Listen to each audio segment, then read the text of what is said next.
All right, 128 764 9158 246 810. I do not know pi to 1,000 places. I just don't. All right, let's see if we've got some audio. I just turned the mics on. Check, check. Oh, I'm good. There we go.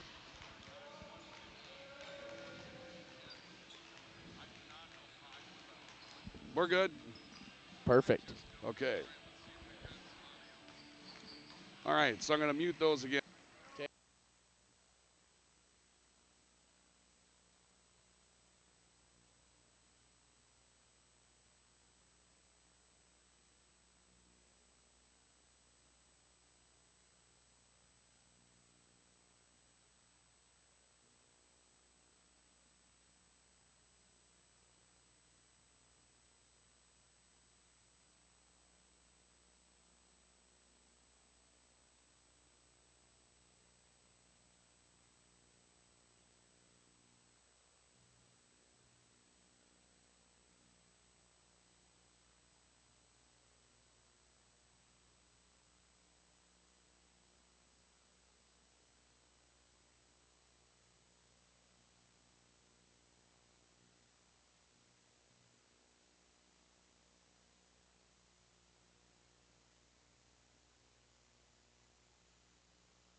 Well, good afternoon, ladies and gentlemen. We welcome you to the W.E. Osmond Fieldhouse for this afternoon's coverage of Viking men's basketball here on the Voice of the Vikings and the Voice of the Valley, KOVC, along with the VCSU Athletics YouTube channel.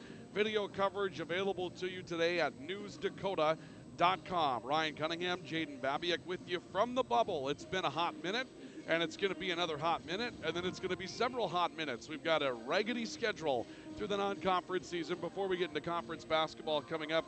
It seems like in January, but here today, a treat. Dakota Wesleyan University, the Tigers, come to town out of the Great Plains Athletic Conference to tangle with Valley City State for the second time this season.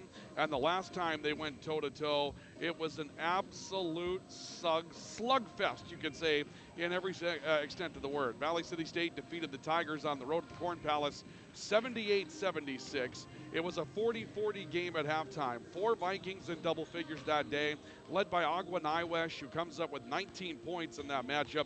Lamar Grayson, who is the reigning Player of the Week offensively in the North Star Athletic Association, scored 16 points that day.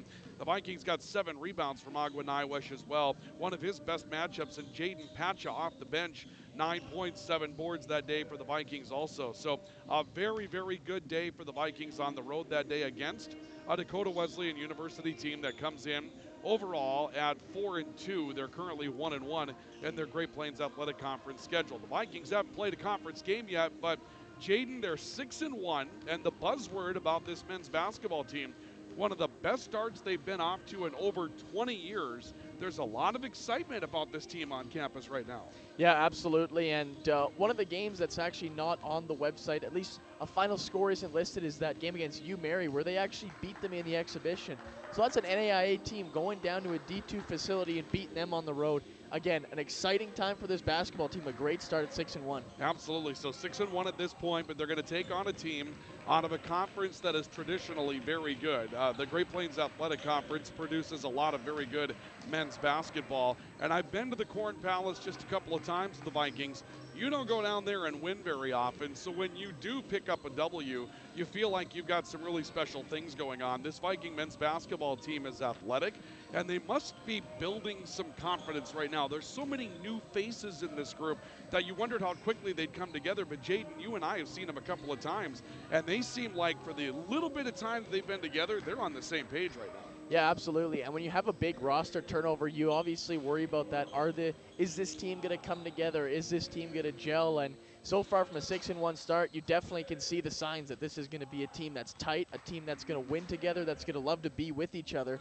And that 6-1 start, obviously a reflection of that. Yeah. Now they come in today with that 6-1 record, and again, one of those doesn't count. The exhibition matchup with the University of Mary that they won. They would love to have that back. They converted an exhibition matchup with Bemidji State from regular season game to exhibition a day before they played it, and they kept the game with the University of Mary in exhibition as well. But Jaden, let's talk a little bit about the schedule that we have right now. This is a mess, and we were just talking about this a little bit with the final year of the North Star Athletic Association going on. It's been difficult to find any real consistency in what it is that we're doing, and so we're going to play today, and then they'll be away for a week. They're going to play in Dickinson during the Thanksgiving break. They'll come back here with Trinity Bible Institute and Crown College. Those are games that the Viking men and women will both be favored to win in that situation. Then we won't see them at home again for another month. They're going to go out and do some different things on the road before they finally start conference play, but we're not going to see them at home very often. So, folks, if you're out there today, I guess you better get here while you have the opportunity, because that opportunity is going to run pretty cold pretty fast in this situation. Yeah, absolutely. And, you know, you talk about the temporary-ish North Star schedule while the transition year, obviously Jamestown going to the D2 level. And, you know, getting around this holiday time, there's definitely some inconsistencies of, you know, when we're going to see this team at home, when we're going to see both basketball teams at home. And, yeah, get your basketball fix in now, because it's a lot of hotels, a lot of charter buses for the near future. Absolutely, and they've been road warriors as it is up until this point. But you know what? They've done a pretty good job on the road at this point. They've survived a lot of different challenges that they've had up until this point. And you got to have a lot of respect for a team that has come into this situation new faces, not a lot of home games, a brand new conference to try to get used to, and to be able to be in this situation where they're 6-1 and clicking. I mean, as an athlete, Jade, you have a lot of respect for that because you know how difficult it is to come together in a situation like this. Absolutely, and I'm sure the returners for this Vikings men's team are probably not used to this schedule either. Obviously, some different looks at different points of the season, but 6-1 is 6-1 on the road, at home. If not, actually, the Vikings are a perfect 4-0 at the bubble right now, so they're enjoying their success they're seeing at home, and obviously picking up a couple wins on the road is going to help too. Now, the women are in action as we speak. They're playing a matchup at Bemidji State University today as well, so we'll keep you abreast of what's happening in that situation. But the women are on the road. They tipped off at noon today, so they're probably closing in on conclusion. We'll tell you more about that. We'll tell you what's gone on in the conference as well when we come back in our pregame report, which is brought to you by Sanford Health Valley City, here for all and here for good. When we come back in our pregame report, we'll take you through what's gone on in the conference so far. We don't have standings, but we have standings sort of. You can get sort of a look at what's gone on with these teams up until this point. So we'll dive into that. Also take a look at the players that we have to watch today for both Dakota Wesleyan and Valley City State. This is going to be a fun one, folks. If you're out and about, get here. Starting lineups and tip-off about 21 minutes from now as we take you to the W.E. Osmond Fieldhouse for our rare opportunity to be at home today for the Vikings. It's Valley City State University Viking men's basketball versus Dakota Wesleyan, the Tigers and the Vikings today from the W.E. Osmond Fieldhouse. More on the way as we continue.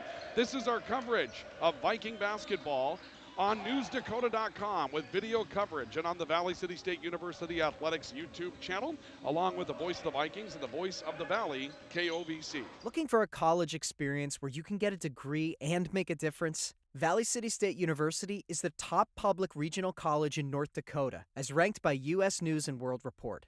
Visit today at vcsu.edu/visit.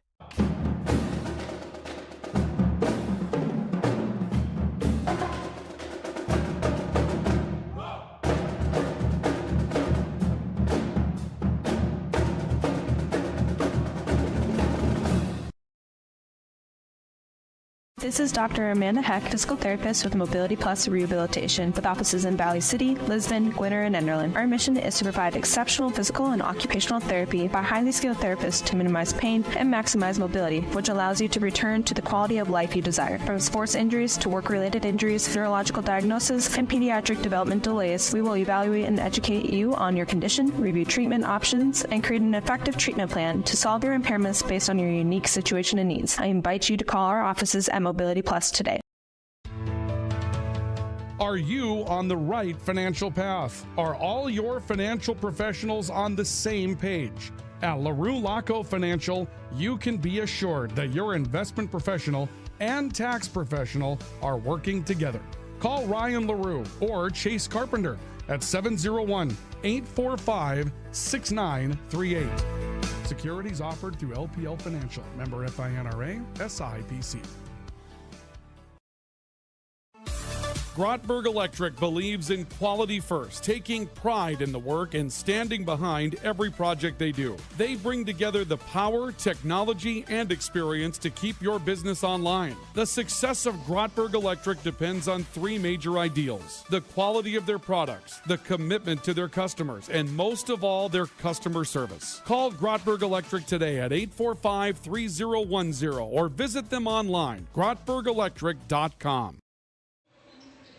Welcome back to our coverage of Viking basketball here on the Voice of the Vikings, the Voice of the Valley, KOVC, on the Valley City State University Viking Athletics YouTube channel, with video coverage available to you at newsdakota.com. You can find it in our sports section. You can also find it in the drop-down menu under sports. Look for video, and you'll be able to find the video link for today's matchup for those of you that might want to take this in on your smart device or your smart TV at home. Valley City State, record of 6-1, will take on Dakota Wesleyan University with a record of 4-2. And Jaden, as you mentioned, you've got two perfect teams to an extent coming into this one today.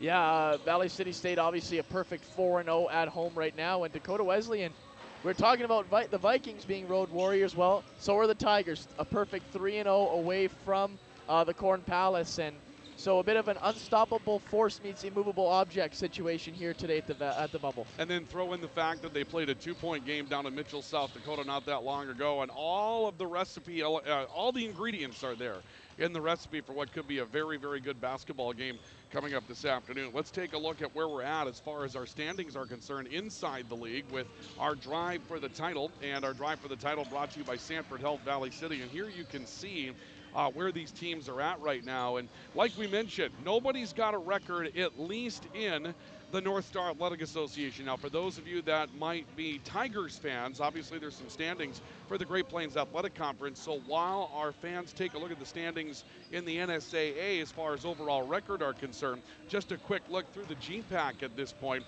Northwestern Iowa's 2-0, Dort Iowa's 1-0, and then look at that mess of 1-1. Morningside, Midland, Dakota Wesleyan, Mount Marty, Briar Cliff, and Waldorf all 1-1 inside the GPAC, and it's hard to say Waldorf and the GPAC after the familiarity that we have with Waldorf out of the NSAA. Concordia, Nebraska, Doane, Hastings, they've all played just one game so far. As far as the top performers out of the GPAC, Northwestern Iowa, Dort, Iowa, usual suspects, right? 6-0, 7-0. Morningside's 5-1, Midland's 5-2, and Dakota Wesleyan and Mount Marty are each 4-2 in the overall campaign. They've started conference play. They've got more teams. They've got to get through it. For us here in the North Star Athletic Association, what you look for at this point, sort of total number of wins, but you also look at quality of competition. And that's the part that you really don't see on your screen for those of you that are taking this in today. Valley City State, 6 wins out of 7 tries. Now that does include Brandon University, who is here for a doubleheader, and out of Canada, not going to be kind of the strong team that you're looking for. But as we mentioned, they've played the University of Minnesota Morris, and that was a tough game. They got a victory there. They went on the road. They beat Dakota Wesleyan. We had them here against Briar Cliff, and they came up with a win against Briar Cliff there also. So that's a respectable win for Valley City State. Mayville State 6-3, expected to have a very athletic team. Bellevue is going to be good, and it's always tough to win down there. Dakota State, going to be good, tough to win down there. Surprisingly, the University of Jamestown struggling to put them things together at 2-4 right now. And, you know, they had all that coaching turnover last year, now trying to kind of gel together as they come into the NSAA. I have a feeling that Jaden, UJ is probably going to be better than that 2-4 record that they're showing on the screen right now. Oh, absolutely. And Ryan, like you said, you know, you can look at the numbers, but you do have to look where the wins came, you know, on the road, at home, against who. And, you know, Jamestown obviously making that transition to the D2 level. What are they getting in terms of teams? Where are they trying to challenge themselves right now? Teams will set up their schedules a little bit differently. It really depends on the coaching staff. And like you said, Ryan, Jamestown getting used to a new system. We are going to see them in the conference, and they're going to look better than a 2-4 team. Absolutely. So don't take a whole lot out of that. That being said, what you can take a lot out of is the fact that Valley City State has a lot of momentum at this point. There's a lot of positivity around this team at this point. They're feeling pretty good about what it is that they put together so far. And the thing that stands out about the Vikings, you and I have seen them a couple of times here, athletically, they're just so talented. They get up and down the floor really, really well. And that's the thing that stood out about them when you and I have seen them so far this year, James. Yeah, absolutely. And, you know, they're such dynamic players. They have more than one skill set, a lot of tools in their bag, and it's just a fun team to watch. And I think that's, you know, kind of the best way to describe them is it's an enjoyable team, it's a fun team, it's a fast team, and maybe a team style we're not necessarily used to here. Well, let's see if we can get used to it. That is a look at what we have for you today in Drive for the Title as we take a look at what's happening around the conference. And Drive for the Title brought to you today by Sanford Health Valley City. Here for all and here for good. As we continue with our pregame report, you heard Jaden mention those players that the Vikings have. So let's take a look at the players to watch in this matchup coming up next. We'll talk about the Vikings and Dakota Wesleyan as well and tell you who, including an interesting story about one of the Dakota Wesleyan Tigers who has a family that can't seem to figure out where they want to go to college. 3 different colleges for 3 different kids, and they're all right around here, at least if the last names hold up. I wasn't able to verify it, but last name of Oslison out of Howard, South Dakota. That should be the same family, right? If I get that wrong, for those of you that are Tigers fans, my apologies, but we'll go through that coming up as we continue along with our pregame report, brought to you by Sanford Health Valley City. Here for all and here for good, and we're back with more in a couple of moments. This is Viking basketball today versus Dakota Wesleyan University on the Voice of the Vikings, the Voice of the Valley, KOVC, with video coverage at newsdakota.com and on the Valley City State University Vikings YouTube channel. We aren't meant to be still.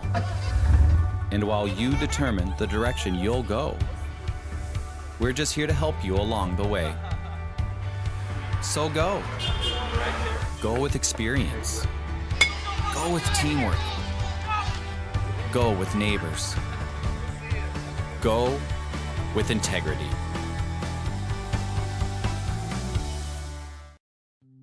Why choose professional eye care centers? 3 great reasons are Dr. Bond, Dr. Freilich, and Dr. Jangula, 3 of the most educated professional optometrists you'll ever meet. Next is their many locations. You can now see one of their spectacular doctors in Jamestown, Valley City, Carrington, Edgeley, Ellendale, and Lemoore. And finally, their fantastic selection. And yes, all of their frames and lenses are backed up by warranty. Visit proeyecarecenters.com and make an appointment today. Professional eye care centers, clearly the best. Looking for a quality, affordable education to get you the career you want? Strengthen your resume with a degree from Valley City State University. From education to business, fisheries and wildlife to software engineering. We have it all. Learn more about becoming a Viking today.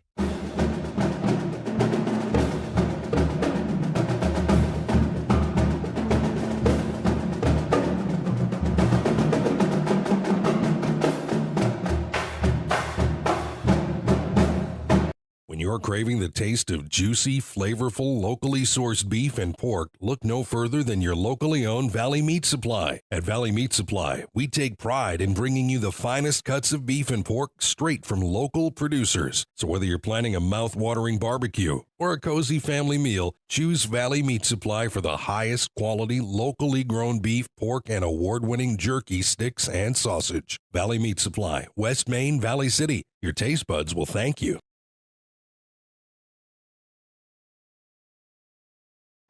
Welcome back to our coverage of Viking men's basketball today here on the Voice of the Vikings, the Voice of the Valley, KOVC, with VCSU Athletics on our YouTube channel as well, along with NewsDakota.com from the W.E. Osmond Fieldhouse, the new look Fieldhouse.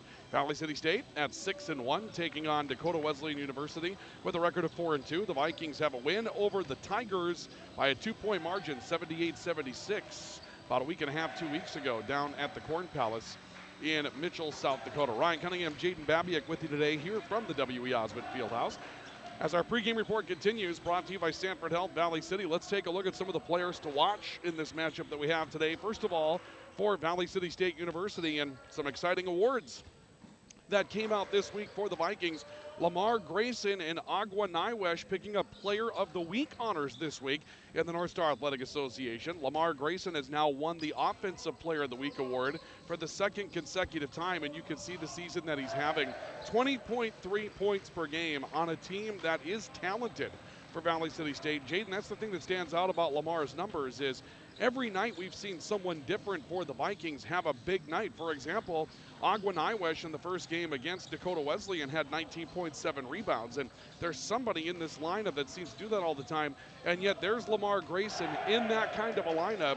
20.3 points per game, standing the test of the averages. Really solid season for Valley City State's Lamar Grayson to this point. Yeah, absolutely. Only Viking right now in triple digits for scoring so far, and just a guy, again, we talk about it, skill, athleticism, you name it all, and to have a guy like that that's going to produce every night for you, that's big for the Vikings. Agua Naiwesh, the last time that the Tigers saw Agua Naiwesh, we mentioned he had 19.7 rebounds in that matchup, one of his best games, and he's the reigning Defensive Player of the Week in the North Star Athletic Association this week. Had a couple of contributions and steals and blocks for the Vikings last weekend, but you know, Agua Naiwesh is better than the 9.3 points per game that he's averaging this far. He hasn't quite found his offensive stride.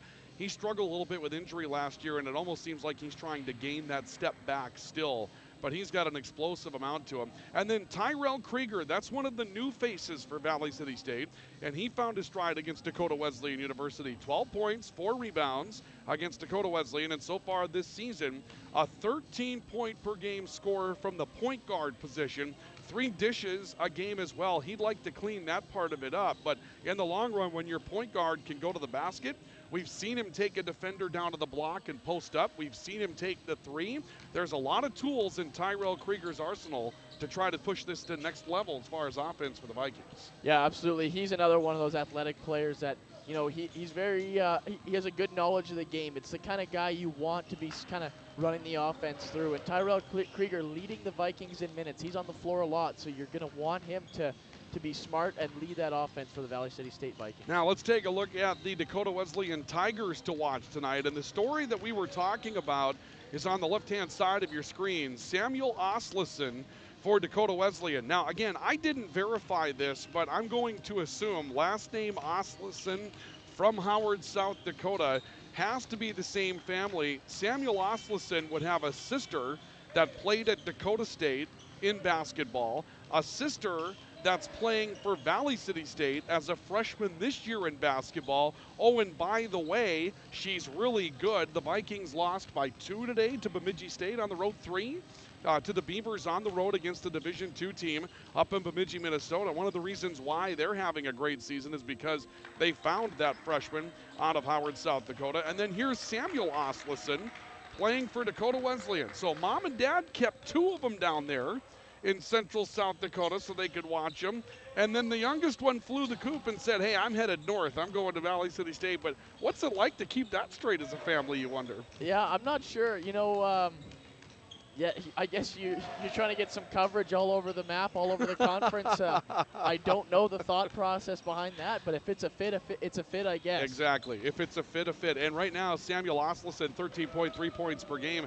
He was a GPAC All-Conference honorable mention a year ago, and so he's one of those players that can definitely stand out for you. Tampa Scott, the 4th, 12.5 points per game. This is a kid that hits 82% of his foul shots this year. He's a transfer, and he was an all-conference honorable mention at his previous school, the University of St. Catherine. And then Randy Rosenquist Jr., another 13-point per game scorer. So you can see there's a lot of balance in the way the Tigers that can attack you. And last year, he was the GPAC Freshman of the Year. And when you're winning awards in the Great Plains Athletic Conference in basketball, those awards have a lot of substance to them, so you can expect that he will have a solid season this year for Dakota Wesleyan. Yeah, and that's a solid basketball conference. That's a solid athletic conference overall. You're going to get some great teams with some great programs, and GPAC Freshman of the Year, that's, you know, we talk about the North Star being, well, last year 8 teams, now 6, but the GPAC, what's that, a 12-team conference? Solid conference. That's pretty high praise for Randy Rosenquist Jr. So when you're coming out of there as the GPAC Freshman of the Year, that obviously means something. And those are some of the Tigers to watch today as well. As we continue with our pregame report, brought to you by Sanford Health Valley City, here for all and here for good. We'll take a break. Our starting lineups are close. And we'll also take a look at some things that are coming up for Valley City State in the future. As we had a strange schedule, but we do have a big award to hand out today in cross country. The best finish for a runner at Valley City State in 30 years at the national meet down in Missouri. So we'll tell you more about that and get ready for our starting lineups for this matchup in just a couple of moments. It's the Vikings 6-1, Dakota Wesleyan's 4-2. They have at it today at the W.E. Osmond Fieldhouse in Valley City. And this is Viking basketball on the Voice of the Vikings, the Voice of the Valley, KOVC, with coverage at the VCSU Athletics YouTube channel and also online at newsdakota.com. At CHI Mercy Health, we believe human kindness is at the root of all healing, providing care on a human level, courage when it's needed most, and a connection that's ever present among us all. Human kindness is meant to be shared. It puts a smile on someone's face and seeks to do the same for others. Take the time to nourish what's inside and watch your life flourish outside, because taking care of yourself is an act of human kindness. Just like human kindness, happiness can come from the most unexpected places. Whether it's from your friend, your dog, or a memory, embrace it and pass it on. CHI Mercy Health of Valley City. Hi, this is Clint from Central Avenue Health Mart Pharmacy in beautiful downtown Valley City, your only locally owned pharmacy since 1989. When you're locally owned, you care about your community and your customers. We offer a great selection of gifts and toys, as well as yarns, fabrics, sewing, and crafting. We are here for you from 9 to 5:30 weekdays and Saturdays 9 to 1. For all your pharmaceutical needs, give us a call, 845-5280. Health Mart, taking time to listen and care. Sanford Health of Valley City is dedicated to transforming your healthcare experience and providing access to world-class healthcare right here in America's heartland. We're committed to improving the human condition at every stage of life through exceptional care, spiritual enhancement, innovation, and discovery. Schedule your appointment today at Sanford Health of Valley City by calling 701-845-6000 or self-schedule online at mysanfordchart.org. Sanford Health, here for all, here for good. When your team, school, or business needs custom apparel or promotional products, Rambo is here to help. With over 40 years of industry-leading experience, state-of-the-art machines, and dedicated employees, we have the tools and facility to handle any job. With online ordering solutions for sports teams and businesses alike, you can count on us to get the job done correctly and on time. Get your next project started, contact Matt, or visit us online at rambo.com. Welcome back to our coverage of Viking basketball here on the Voice of the Vikings, the Voice of the Valley, KOBC, NewsDakota.com as well, along with the Valley City State University Viking Athletics YouTube channel. It's a transitional moment. Obviously, we've been in basketball mode for the Vikings now for a good month or so, but here in North Dakota, today is the final day of the state volleyball tournaments at the high school level, which means that that'll officially end the fall sports season and move us into winter. And there'll be some big changes coming up next fall for the Highlanders here in Valley City. The football team will move down to Division A, and there will be 3 divisions of volleyball now rather than 2. So that means, and for those of you in South Dakota that are hearing that and say, well, how many divisions of football? Well, we have 4, and South Dakota says that's archaic. We have 7. And I would say you're absolutely right, but we can't seem to budge our thinkers, who are about 20 years behind the process here. But South Dakota, you're setting the model. You're getting it right here. The Vikings in Dakota Wesleyan University today. By the way, for those of you that are Viking fans, one final news and note before we break for the national anthem. Carly Just, the young lady out of Lemoore, North Dakota, ran the second fastest 6K time in Viking history during the National Women's Cross Country Championship at Gans Creek in Columbia, Missouri. She ran a 22:30.5, 76th place overall in a field of 327. That's the highest finish at a national meet by a Viking women's cross country runner in over 30 years, and she was 2.7 seconds shy of her own school record that she set earlier this season at Bismarck. What a great season she had. The Vikings sent 2 runners down there, but to do that in cross country, Jaden, you're a baseball player. I was a wrestler. I always wondered, what compels somebody to run more than about 50 feet, right? Well, you got to run 90 at a time, right? That's right. But in the long run, I mean, it's to run 6K, that kind of athleticism, really respect for that. That absolutely is, and she's been busting her own record all year. I think she beat it by like a minute or something like that. She had a phenomenal season, and we'll obviously get some high praise for that. And always good to make noise on the national level. Absolutely, and she did. We're going to break for our national anthem. Valley City State and Dakota Wesleyan getting set for the national anthem here at the W.E. Osmond Fieldhouse. When we come back, starting lineups. Our pregame report brought to you today by Sanford Health Valley City. Here for all and here for good. Our starting lineups and basketball. On the way next from the bubble here on the Voice of the Vikings, Voice of the Valley, KOBC, the Valley City State University Athletics YouTube channel, along with NewsDakota.com online for video coverage. We're back with more in a moment. Experience the thrill, feel the passion, and join the excitement.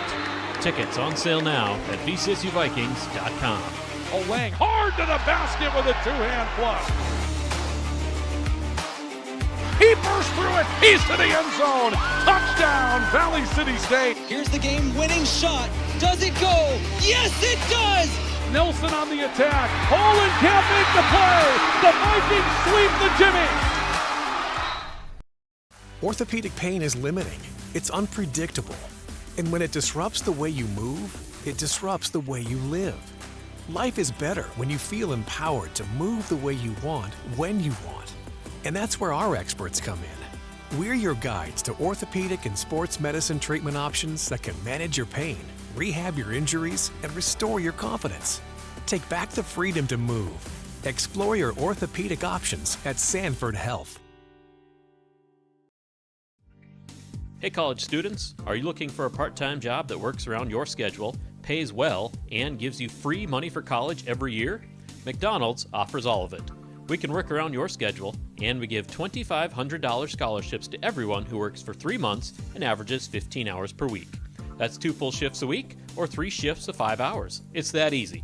Let us help you become our next scholarship recipient. Come join our team. Text ND29 to 38000 to apply today.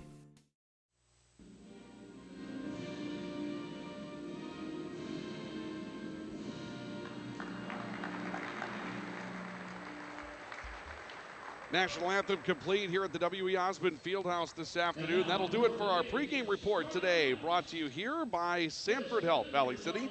Here for all and here for good. Today, the Vikings of Valley City State will go up against Dakota Wesleyan University from Mitchell, South Dakota. The Vikings a record of 6-1. Dakota Wesleyan a record of 4-2. Let's take a look at our starting lineups for today's matchup.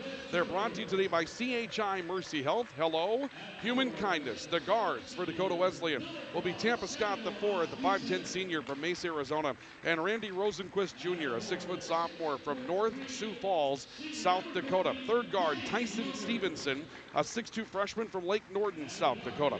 The forward, Samuel Oslison, a 6'7 senior from Howard, South Dakota, and Blaze Lubers, a 6'3 senior from Harrisburg, South Dakota. Kevin Williamson is in his first season as the head coach of the Tigers. For the Vikings of Valley City State today, the guards will be Tyrell Krieger, a 6'2 junior from Owatonna, Minnesota. Lamar Grayson, a 6' senior from Richfield, Minnesota. And Agwaniwesh, a 6'4 senior from Austin, Minnesota. Also at guard, Caden Grindy, a 6'4 junior from Spring Grove, Minnesota. And Odir Olang will start at the forward spot, a 6'6 senior from St. Cloud, Minnesota. Ryan Montgomery is in his 9th season as the head basketball coach at Valley City State. Not a perceptible height advantage one team to the next as far as what you have as far as size is concerned. Dakota Wesleyan, though, looks to be a little bit more frontline heavy. That's not uncommon for the Vikings to run into. They're a guard-oriented, transition-oriented team, and we'll see if it's that classic mix of stand you up versus run you down. We'll see what that happens today here at the Bubble. Yeah, absolutely. And, you know, I go back to that Briarcliff game, too, where we thought that height for Briarcliff was going to give them the advantage, but the Vikings respond well to that. They defend that well, and they have had success against it. Vikings are in white for those of you on Radio Land today, along with the Cardinal. It'll be the Cardinal trim and the cream look. And Dakota Wesleyan University, navy blue in their uniforms this afternoon with the Tiger logo between their shoulder blades and the silver trim around the white numerals. And they do have a number 8 on their roster for Dakota Wesleyan. And as a basketball sort of purist, I'm curious to see if we're going to see a number 8 go out there. Normally you can't have a digit bigger than 5 in basketball, but they have a number 8 on their roster. Might be a misprint. We'll see. Something I just learned today myself there. Odir Olang will jump against Sam Oslison. Oslison for Dakota Wesleyan, Olang for the Vikings. And here we go. It's time to put it up and play another matchup after a 2-point game between these two once before.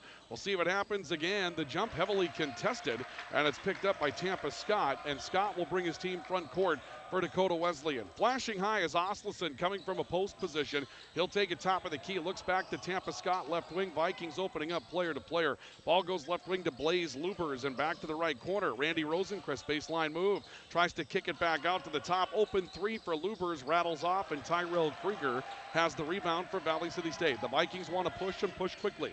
Nywesh up to Krieger on the top of the key. Krieger will step back to the circle, and now the Vikings will set their offense. Krieger driving right. Olang uses a screen to come open on the right block, and he'll be double teamed. A kick out and a ball thrown away. Stepping into a passing lane, Randy Rosenquist to take one away. That was intended for Caden Grindy for the Vikings. 45 seconds in, no score as of yet. Dakota Wesleyan with the basketball again. Tyson Stevenson looking left wing to Rosenquist. Rosenquist looks down low. Luber's trying to back down a player. Turns, gets the basket with a scoop and scores. And Sam Oslison has the opening points of the game for the Tigers on a finger roll lay-in. Yeah, good vision there by Oslison to lay it in, get the first points of the game there for the Tigers. Ball to the top of the key for Tyrell Krieger for the Vikings. A handoff, and Lamar Grayson with his first touch today. Back to Krieger. Head fake and a jab step to the right. Comes back, left hard dribble. Got to the basket, opposite hand, scoop layup. How about Tyrell Krieger and the athleticism?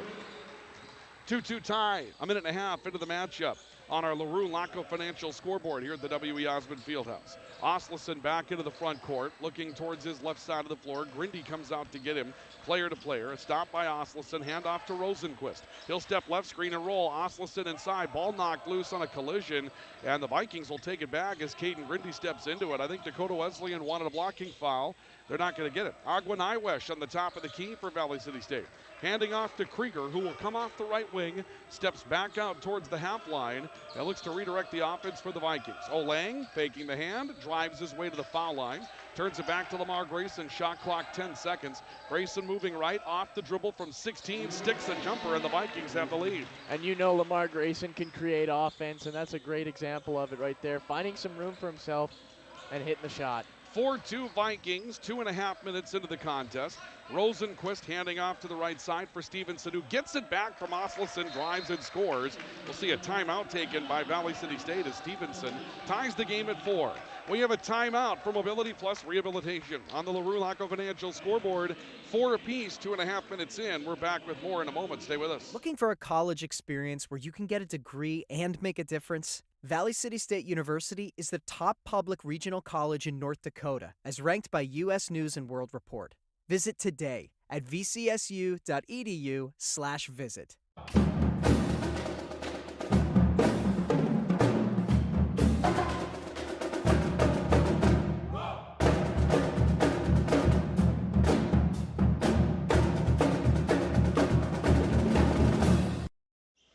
Welcome back to Viking Basketball. Voice of the Vikings, voice of the Valley, KOVC, the VCSU Athletics YouTube channel, newsdakota.com with video coverage online.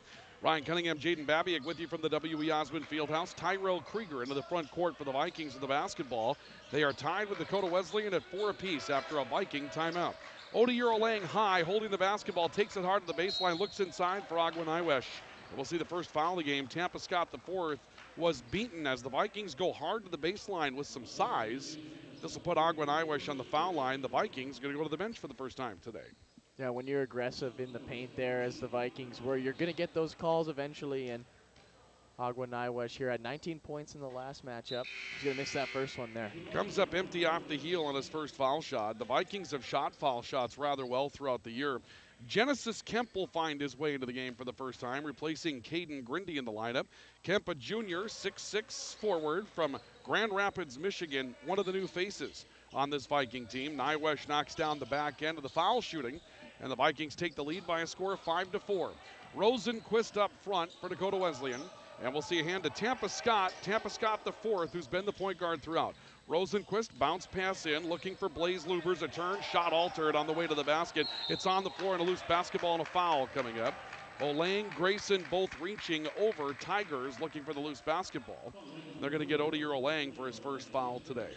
Now you got to wonder what that timeout Ryan Montgomery took, what they were talking about there. Was it a defensive miscue? Did he not like the look? I'm wondering if that was maybe something in the paint there and trying to be more aggressive as it was as Leasing got the first basket that was practically untouched, but again.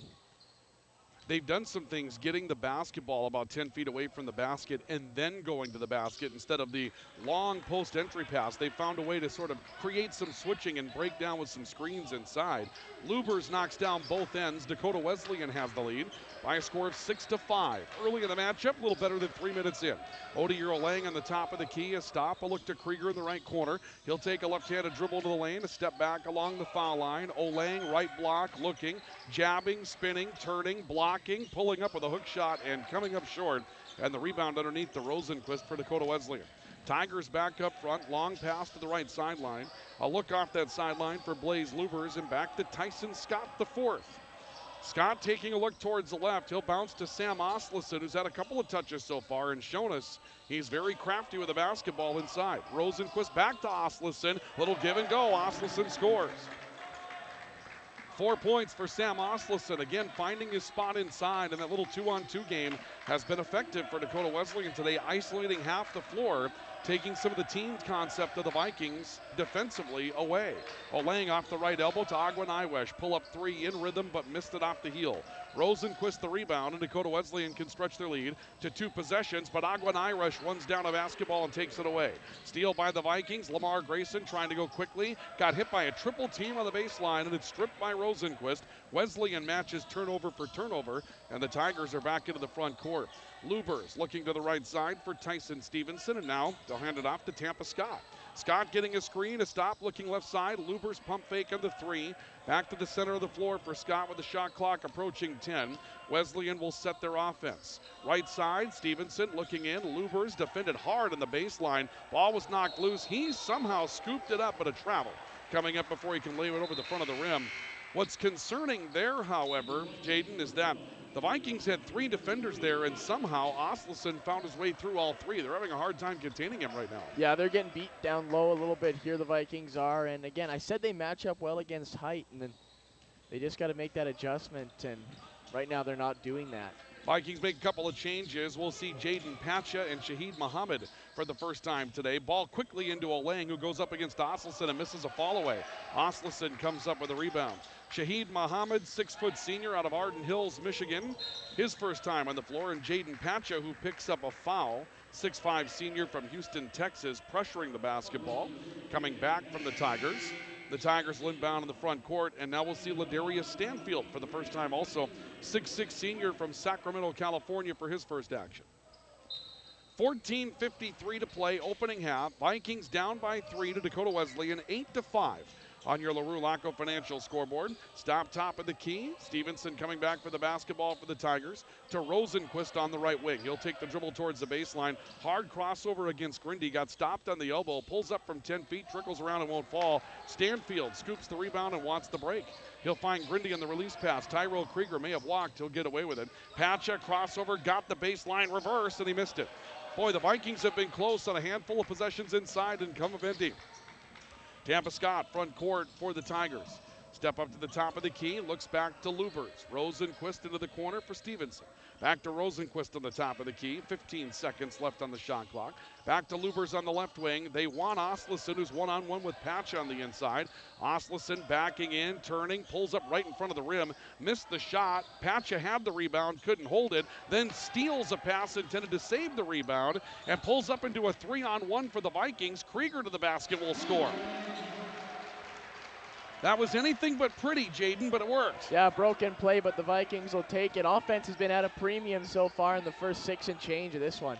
8-7, Tigers by 1 after the Viking takeaway breakaway of sorts. Cuts the lead to a 1-point margin. Tampa Scott on the top of the key for Dakota Wesleyan.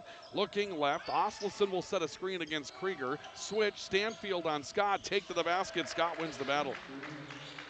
Tampa Scott with a scoop lay-in. The Vikings had to switch out of what they wanted defensively. Stanfield just didn't have a chance against Tampa Scott, taking that first drop step back to a 10-7 Dakota Wesleyan lead.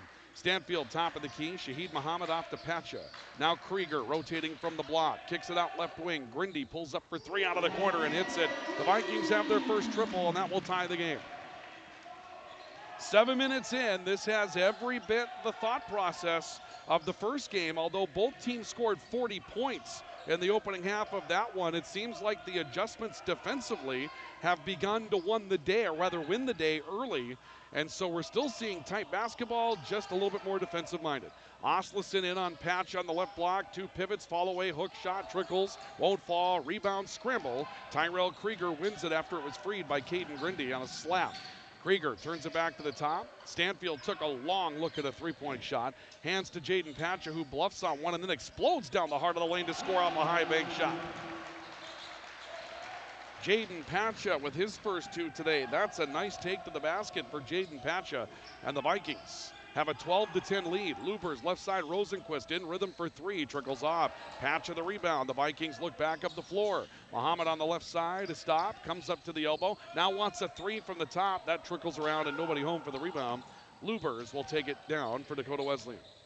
Vikings a little better than 8 minutes into the game. Have a 2-point lead on Dakota Wesleyan. Not a lot of stoppages thus far. Back and forth basketball. Stanfield picks a post-entry pass right out of the air. Krieger coming up the floor, weaves his way in, kicks out. Pacha steps into a 3 and it rolls off. And the rebound down with Lubers for Dakota Wesleyan. Tigers trying to get some subs into the matchup. They haven't had a dead ball to do it as of yet. A screen to free Tampa Scott. He's trapped on the stripe and a timeout will be taken by Dakota Wesleyan. Let's go to our NewsDakota.com replay, and you'll see Jaden Pacha with that explosive step that he's got. Actually, correction, you won't see that. We apologize. A little technical difficulty there. We'll come back to it. But Jaden Pacha with that explosive step down the lane, finding his way in. And the Tigers had subs waiting at the table for, what, a good minute, 90 seconds of game time. Couldn't get him in. Yeah, no, it's been a very back-and-forth game. Again, not a lot of stoppages, not a lot of, I believe it's 1 foul apiece here on both teams. So definitely a commitment to responsibility today. You don't want to give anyone any free shots because if you go back to last game, 2-point game, you talk about, 1 or 2 more fouls, that changes the outcome of a game. So definitely a commitment to responsibility this afternoon. Absolutely. Great way to sum it up because there's been a lot of responsibility on the floor. Lamar Grayson re-enters the game for the Vikings. Dakota Wesleyan will send in Jacob Dobney, 6-foot senior guard out of Vermilion, South Dakota, for his first minutes, and we'll see the entry of Anthony Riggins as well. 6'5" junior from Carthage, Texas. Wesleyan down 2 to the Vikings. Dobney with the basketball for Dakota Wesleyan. He'll hand to Tampa Scott to reset the offense. 11:20 left to go in the opening half. A crossover and a kickback. Scott for 3, swishes. Tampa Scott with 5, the assist from Dobney, and the Vikings are back down 1. 13-12 your score here in the early going. It's been a limited offensive type of day, but great basketball between these two. Stanfield, top of the key, basket with his back to it. He'll kick to Lamar Grayson, rotating to Rindy on the left side. Back off to the top of the key again for Muhammad, looking for a screen. It's jump, but Muhammad outran the screen switch and goes to the basket, misses. Rebound Stanfield, going back to the basket, shot altered from behind. And Anthony Riggins comes up with the basketball. The Vikings will commit a foul the other way. It's a big play by Anthony Riggins down low for Dakota Wesleyan. Yeah, it's going to be a foul on Shahid Muhammad. Got the hands in there a little bit, and not one you necessarily want to take here, but Vikings having a tough time finding their look right now, not really getting anything open. That was almost a steal there by Ladarius. Yeah, they go to pressure, and now a foul coming up as they really sell out on the full court press, and Riggins trying to get the basketball will be fouled by Lamar Grayson, the 4th on the Vikings. And Stanfield will step off for Odier Olang, who picked up a foul earlier and had to reduce his minutes in the opening half. Tigers inbound. We'll see it inbounded on the far sideline from Steele Morgan, a 6'4" sophomore out of Mitchell, South Dakota, hometown kid for Dakota Wesleyan. Morgan on the top of the key, looking right side. Rosenquist back into the game, will hand off. He finds Dobney and back again to Morgan. Morgan working off to the right side. Screen set to try to free Dobney. Crossover against Pacha to the basket. Missed on a fall-away layup. Shahid Muhammad comes down with the rebound. Vikings wanting to run. Quickly 4-on-2. Olang to the basket with a 2-hand flush going down the right baseline. You could see that coming a mile away. Great feed from Muhammad, and the Vikings have a 1-point lead. Yeah, and Odier Olang doesn't mind those ones from time to time.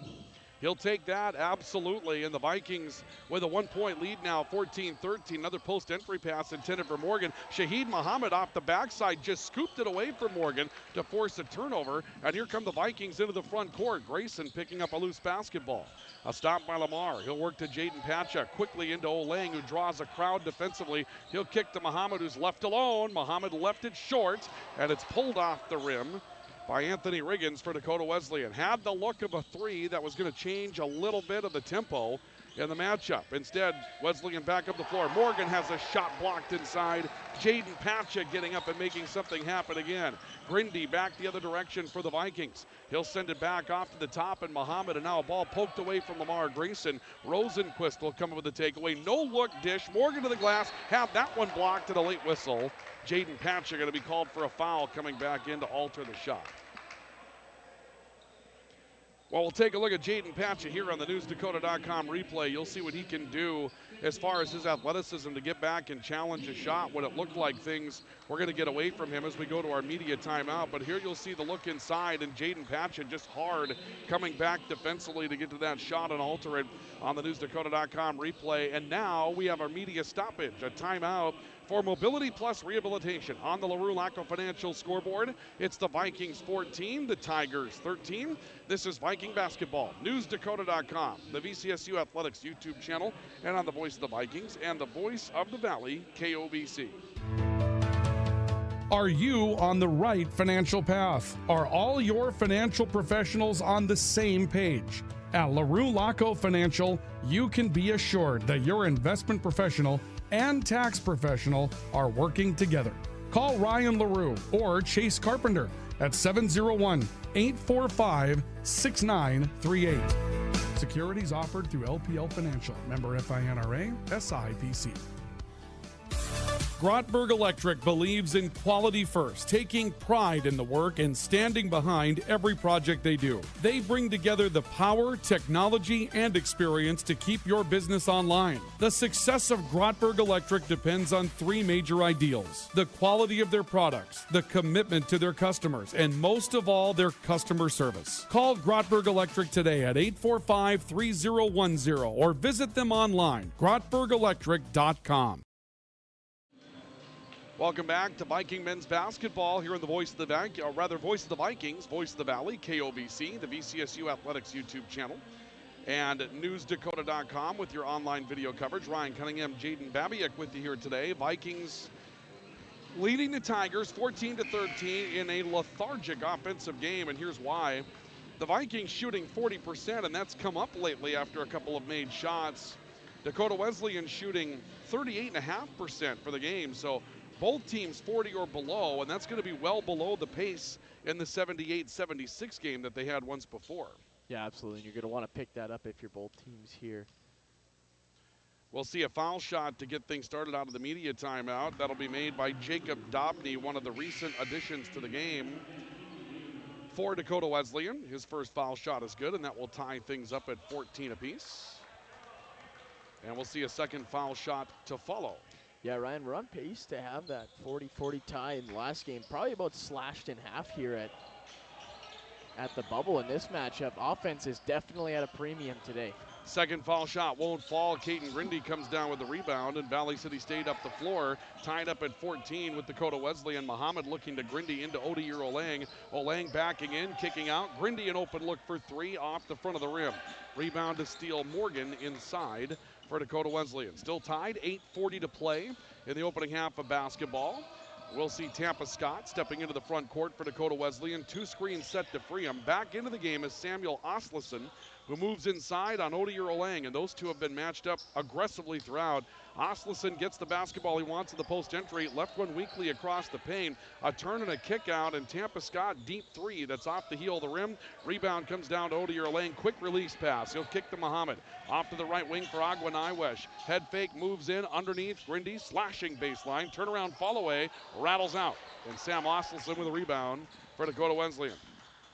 8 minutes to play opening half, still even at 14 apiece, and Tampa Scott being harassed by Lamar Grayson on the way into the front court. Scott will take it back from Dobney, but that Viking pressure defense has put a little wear and tear on Dakota Wesleyan today.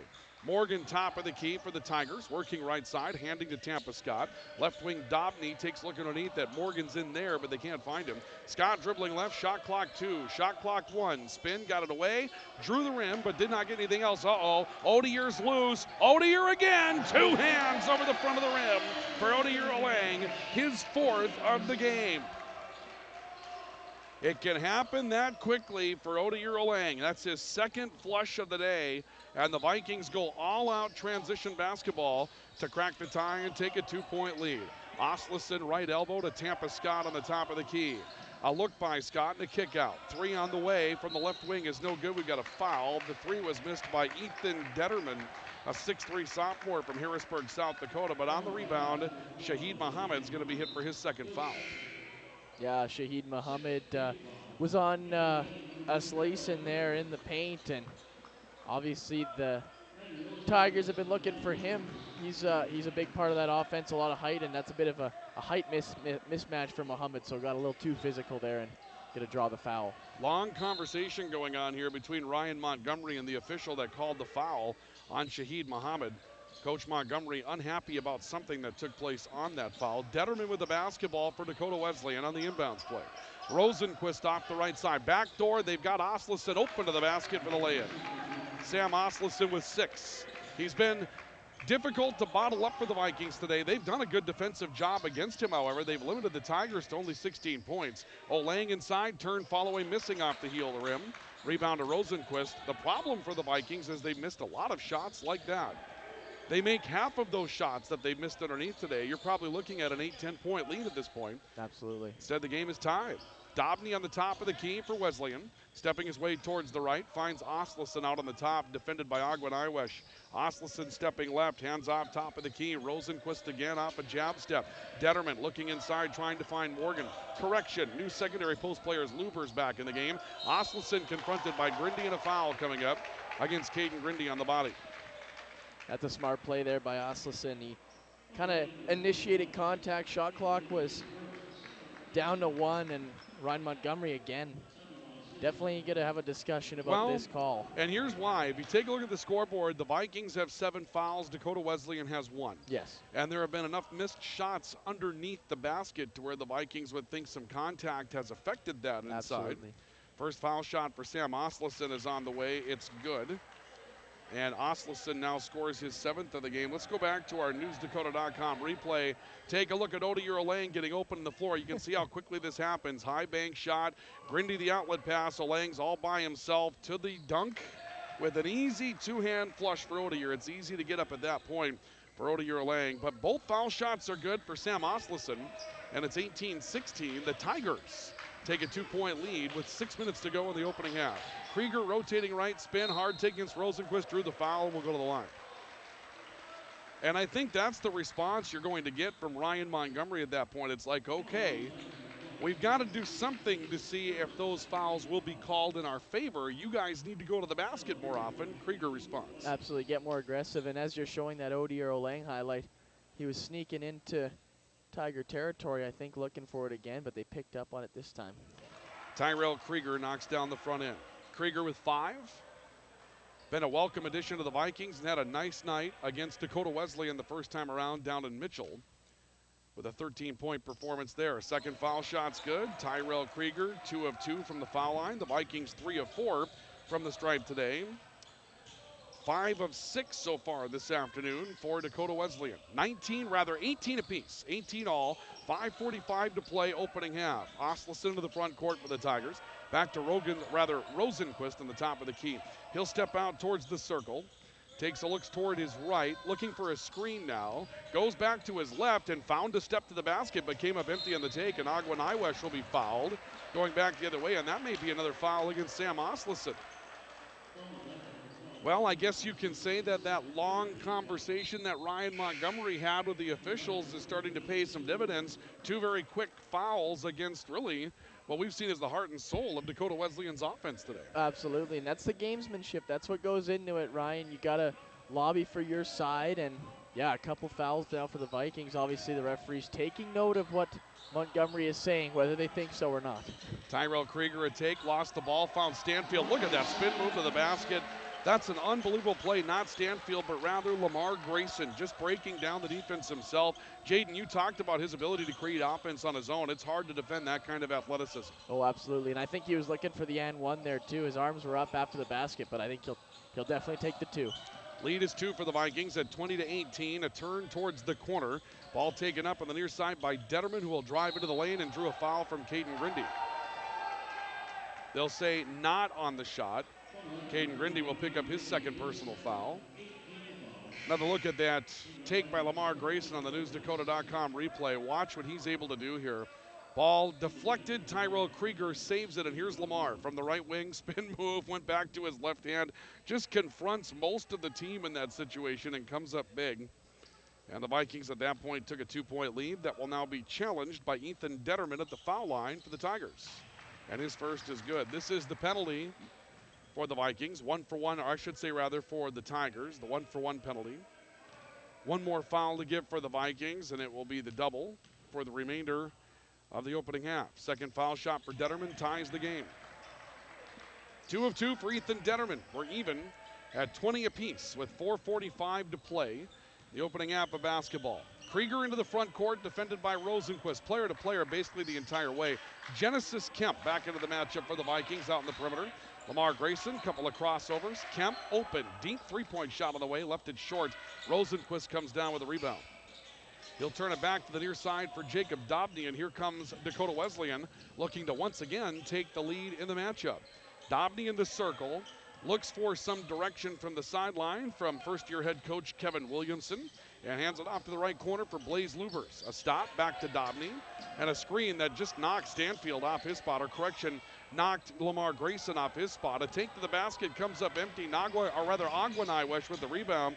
And we saw Grayson hit a couple of times in that sequence, but no call. Here's Naiwesh for three, hits it from the right wing. Aguanaiwesh with 4 left alone. Vikings crack the tie, take a 23-20 lead as we roll inside of 4 minutes to go in the opening half. Rosenquist looking left side, finding Dobney for the Tigers. Dobney stepping up on top, working against Lamar Grayson. Ball right wing again, a stop by Ethan Detterman. Wheels one down low, Steele Morgan inside, ball picked from behind, and Tyrell Krieger gonna pick up a reach-in foul. A little easier to defend for the Vikings with the foul trouble, putting Samuel Osleson on the bench, but Steele Morgan finding some of those crafty moves inside that we saw from Osleson in the early going. Yeah, absolutely. And if the Vikings are getting beat anywhere, it's in the paint right now. Obviously not letting up much on the perimeter, but they're going to have to clean that up a little bit, especially now that they're in the bonus here. First of the 1-for-1 penalty will not fall, and Genesis Kemp comes up with a rebound. We talked about this in the pregame report. You're definitely seeing the contrasting of styles in this matchup, particularly on the offensive end. As here's a steal by Jacob Dobney. He tries to get up the floor, lost the ball on the way in and lost the angle on the layup, so he retrieves the loose basketball and brings it back out onto the perimeter to set an offense for Dakota Wesleyan. Dobney on the top of the key, taking back from Rosenquist. The Viking defense catches up.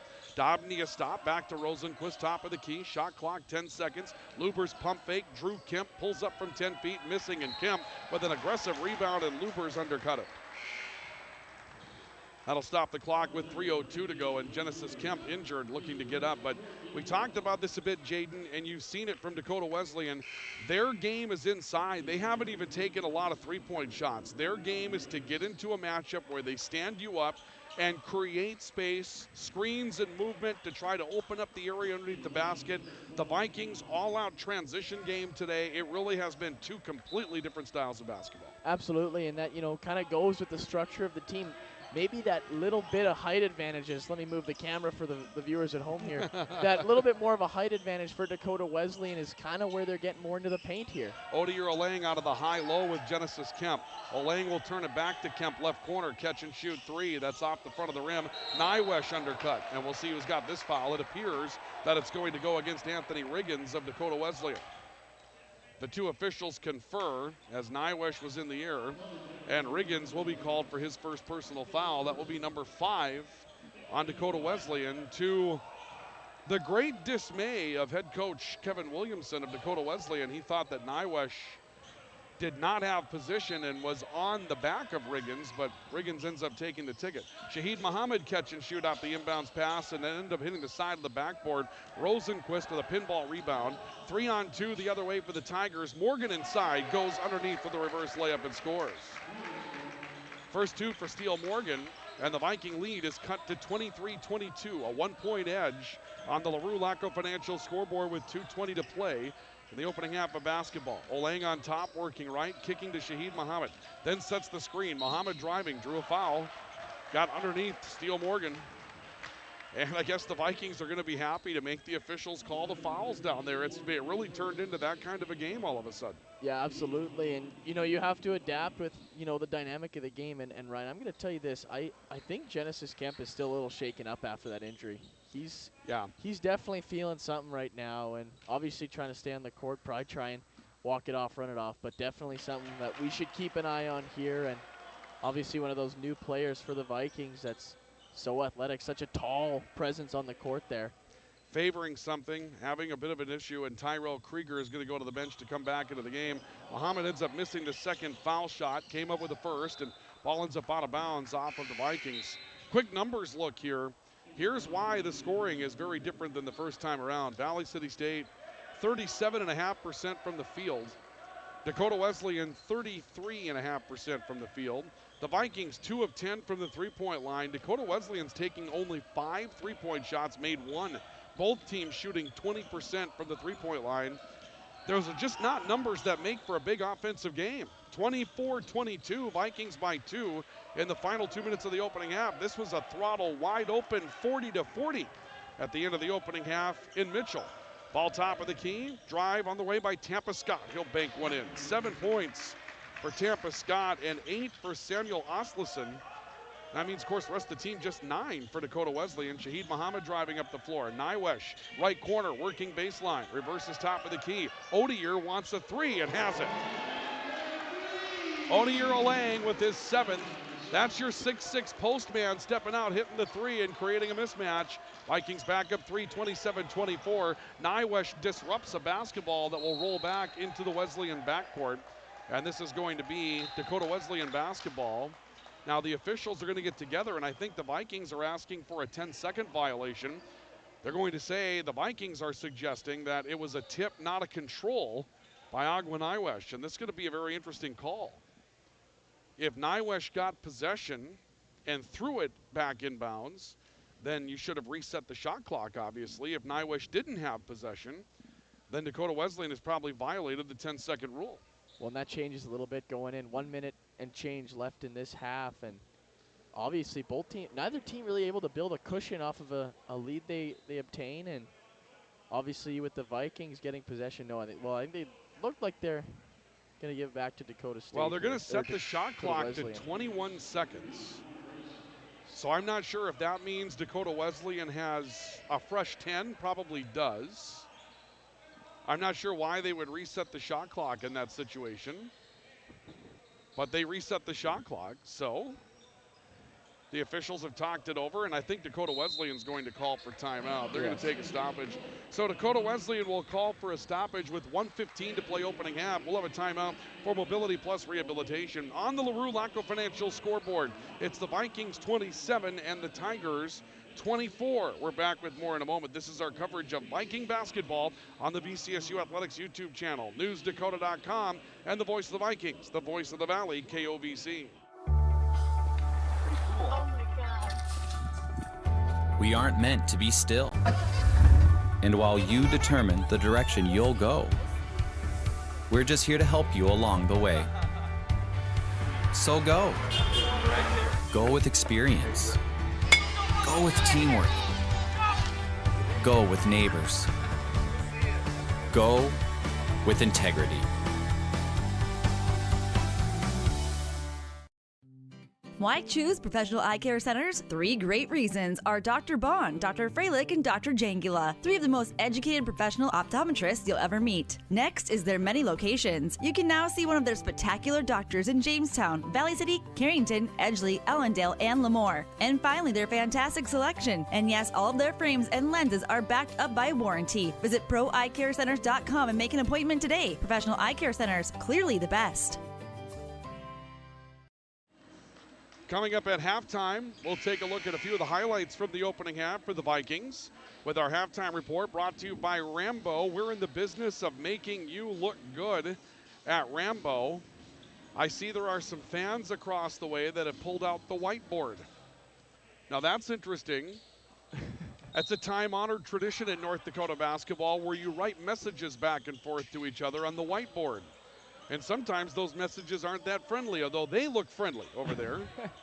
They must have something on that whiteboard, but I can't really see what it is. It's in pink. I can't read it either. It's very, very bright. Dobney to the basket will score for Dakota Wesleyan. Jacob Dobney has 3, and the Viking lead cut down to 27-26 as we roll to the final minute of the opening half of basketball. Agua Nywesh stepping up front, working towards the right side, angles off the sideline. We'll get a screen from Genesis Kemp off the dribble for 3, misses, and Dobney's going to be fouled. Genesis Kemp got to find a little bit more body control on that. You know it. He could see it coming. He was just running into Jacob Dobney and couldn't hold up. Genesis Kemp, his first foul. Yeah, I know what you want to see there if you're on the Valley City State Vikings side, but a chance here for Dakota State. Sorry, I'm going to call them Dakota State, eh? It's Dakota Wesleyan. They're going to get mad at you at Mitchell. This is not Madison now, it's Mitchell. No, that's right. So Dakota Wesleyan with the chance to regain the lead here. First foul shot, no good for Jacob Dobney. I tend personally believe that they're more friendly in Mitchell than they are in Madison. Oh. But that might be because one's in the conference and one isn't, right? Second foul shot, good to tie it up. Conference affiliation means a little something nowadays. Yeah, that's right. 27 apiece, 40 seconds to play in the opening half of basketball. Lamar Grayson trying to fight off a hand on the way up. Got it to Odiero Lang, drop step, Euro stepping. Found Grayson, reverse off the layup, no good. Rebound, Genesis Kemp, the putback. Genesis Kemp on the offensive rebound stick back. Shot clock's off as the Vikings lead by 2. Riggins into the front court for Rosenquist, and Dakota Wesleyan shows a propensity to play for the final shot of the opening half. Well, no matter what, we're going to be 21 points light minimum from the contributions of these teams the first 2 times in the opening half, and that's a minimum at this point. A 3 by Rosenquist will make it that number. 30-29, Rosenquist steps up, hits a 3 for Dakota Wesleyan. Half-court buzzer beater is short, and that 3 by Rosenquist, his first scoring, will give the Tigers the lead going into the locker room. Boy, that's a tough 3 to give up. That was from deep distance for Rosenquist, and somehow, some way, he ends up knocking down that 3, and the Vikings had the lead for most of the opening half, now trail by a score of 30-29. And as we mentioned, 40-40 at the end of the opening half down in Mitchell. So 80 total points. Here, 59 total points. This one, 21 points light the first time around. I guess when teams play a second time, defense wins. Is that the way that goes? Well, you definitely make adjustments. And, you know, I'm sure both locker rooms at halftime are going to be talking about the offensive adjustments that they'll need to make, you know, to propel themselves past the other at this game. And, you know, Valley City did have the lead for a while, but we didn't see a swing of more than 3-4 points at the very most. So I don't think either team had a double-figure lead at one, or I should say rather a 2-possession lead at one point in the game, right? Exactly. So these teams both, you know, kind of picking up where they left off at the Corn Palace. Obviously a little less offense, but again, it's going to be about offensive adjustments at half for sure. And the thing to bring up about the adjustments is that this year in the North Star Athletic Association, you're going to see teams play each other 3 times. So the first time around, offense wins. Here's the second time around, defense winning. Okay, well then the adjustments to the adjustments, right? I mean, you don't see a 3-time around schedule very often. That's right. In the league, and that's something that we'll be getting into about a month from now. So it kind of makes you wonder what that's going to look like when we get around to playing somebody the 3rd time. Right, and this isn't a 30-team league. This is 6. You know, you're going to see these teams every 2 weeks. So they're going to be fresh on the mind at all times. It's not like you're going months without seeing them. So, again, it's going to be the adjustments you need are at the top of your mind at all times. And as far as this game goes, yeah, these guys played, you know, a short while ago. So, again, those, you know, adjustments are fresh. Absolutely. All right, we're going to take a stoppage here. And what we'll do is, for those of you that are with us, we're going to keep the camera at center court during our next stoppage here for our intermission report. Our halftime report brought to you by Rambo. We're in the business of making you look good. And then when we continue, we'll take a look at some of those halftime numbers that we have out there for you as well, as this one had some pretty good stuff with it. We've got some highlights that are coming up here in a couple of moments as well. So stay with us for that. We'll get to our first half highlights for the Vikings coming up here in just a second. So hang on with us for that. But first, before we go anywhere, we'll take a look at the latest that we have as far as try to get a weather forecast out there for you as well. And for those of you that are with us on the stream, you stay with us at this point, because we'll be back with more in a couple of moments. We'll have the camera on center court for a bit. And then when we come back, we'll take a look through those highlights with our halftime report brought to you by Rambo. So do stay with us. This is our coverage of Viking basketball at the break. It's Dakota Wesleyan 30, Valley City State 29. This is Viking basketball on the Voice of the Vikings, the Voice of the Valley, KOVC, along with our VCSU Athletics YouTube channel and newsdakota.com. Rev up your career at Wilhelm Chevy GMC. We're on the lookout for an experienced service technician to join our dynamic team. If you have a passion for fixing cars and want to be part of a community that values quality service, this opportunity is for you. Apply today at donwilhelm.com or stop by and fill out an app. Let's drive excellence together at Wilhelm, where talent and cars collide. This Thanksgiving, let Valley Meat Supply fill your table with love and great flavor. Savor the rich taste of our smoked turkeys, or choose from our selection of fresh, never-frozen turkeys. Fill your home with the delicious smell of our bone-in hams and tender boneless hams. And don't forget our family favorite meat and cheese trays. But that's not all. For a taste of tradition, we've got lutefisk and lefse. And for those seeking something extraordinary, savor our prime rib, lobster, and crab legs. This Thanksgiving, let Valley Meat Supply help you create the perfect celebration meal. Now what? On Friday, January 17th at 1:30 p.m., get the 2025 Crop Market Outlook from crops economist and marketing specialist Frayne Olson. Another free seminar at the Winter Ag and Construction Expo. We'll also have Ag in the Classroom, a full trade show, and the Unison Bank Farmers Appreciation Lunch. The Winter Ag and Construction Expo, January 16th and 17th at the Jamestown Civic Center. For a full schedule, call 701-252-1400 or visit newsdakota.com.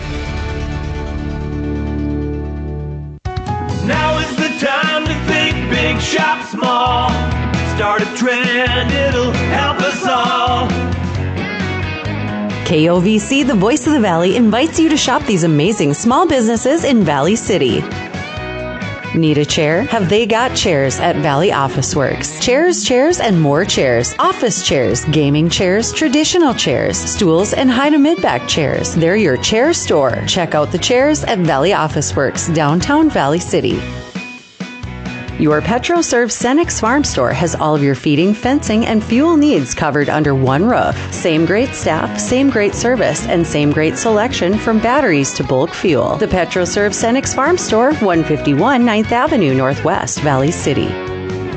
Local radio, local business, keeping Valley City strong. Think big, shop small. It'll help us all. Hey, you can bag big savings during the Black Friday bag sale at Smith Lumber and Home Center. Save on all regularly priced items you can fit in the $3 Smith Lumber bag. You'll be rewarded for shopping early. Fill your bag on Friday, save 25%. Fill your bag on Saturday, save 20%. Wait until Sunday, you'll still save 15%. Savings start on Friday after Thanksgiving and end on Sunday. There are even items that are more than 25% off. No limit on the amount of bags you can buy. Whatever you need for your home, we've got it. Smith Lumber and Home Center. Are you ready to be a catalyst for change? Open Door Center in Valley City and Lisbon is seeking full and part-time employees to embark on a rewarding journey. We are looking for people to make it. Experience the thrill. Feel the passion. For people with disabilities and traumatic brain injury. Don't miss this opportunity to make a real difference. Visit www.odcvc.com for more information or to apply now. We are an equal opportunity employer. Time for your McCare weather forecast for Saturday evening. The afternoon on Saturday, relatively mild in the mid-20s, but the snow, it returns Saturday night. 30% chance after midnight. Cloudy once again and a low in the high teens. East wind, just about 10 miles an hour. For more weather, newsdakota.com. Welcome back to our coverage of Viking basketball today on the Valley City State University Viking Athletics YouTube channel, newsdakota.com, where you can find us with our video coverage of Viking home events all throughout the course of the year. And, of course, on the Voice of the Vikings and the Voice of the Valley, KOVC. Ryan Cunningham with you today, along with Jaden Babiak. We have reached halftime, the last time these teams played in Mitchell, South Dakota. Dakota Wesleyan and Valley City State were tied at 40 each. Here, different ball game. The Tigers with a 30-29 lead over Valley City State. A late three to end that opening half for Randy Rosenquist gives the Tigers a shooting percentage that jumps up just ahead of 42%. The Vikings in the doldrums with their shooting percentage at just under 40%. And they'll say 41.7 for Dakota Wesleyan in that first half. But the takeaway on that situation is that both the Vikings and the Tigers struggled offensively. Our halftime report is presented by Rambo. We're in the business of making you look good at Rambo. You can trust Rambo for your promotional products and your promotional apparel. They know you have to promote your team or business, and when it's time to get those promotional products or apparel taken care of, Rambo has you covered. Stop and see the folks at Rambo or give them a call. Find them online. It's Rambo with a W, R-A-M-B-O-W, Rambo. We're in the business of making you look good. A very, very sluggish offensive game, really solid defensive game, lots of fouls in the opening half of basketball as well. More so against the Vikings early. Dakota Wesleyan picked up some late, but the Vikings still had an opportunity to show some of their athleticism as we take a look at some of our first half highlights. Our first half highlights in this matchup brought to you tonight by newsdakota.com. So let's take a look at some of those highlights that we had for you in the first half of basketball. And it starts with a nice play from Jaden Pacha. Pacha with an explosive first step, just making his way in the lane. You can see what he can do when he can cut through the high bank shot, a little bit of finesse to finish that off, and Patcha with a good take to the basket for the Vikings. Later, you'd see the transition game of Valley City State come to life. Odeir Lang coming up the floor in transition, goes down the baseline with the first of a couple of dunks for Odeir Lang in the matchup. Vikings getting some offense and some athleticism going there. You'd see Patcha showing some athleticism on the defensive side of things. As the Tigers come up front, looks like they've got the Vikings beat. Patcha over the top to knock the shot away. And then we liked it so much for Odeir once before. Why not in transition again? Olang, the release, the long pass up the floor from Caden Grindy. He'll rock the rim a second time. And at the end, Lamar Grayson, so good from the perimeter. You'll see Krieger end up mishandling a basketball, saves it, and Lamar just goes to work. Spin move to the left hand, down the lane, coming up with a really nice take to the basket. And those are your first half highlights brought to you tonight here on by NewsDakota.com on Viking men's basketball.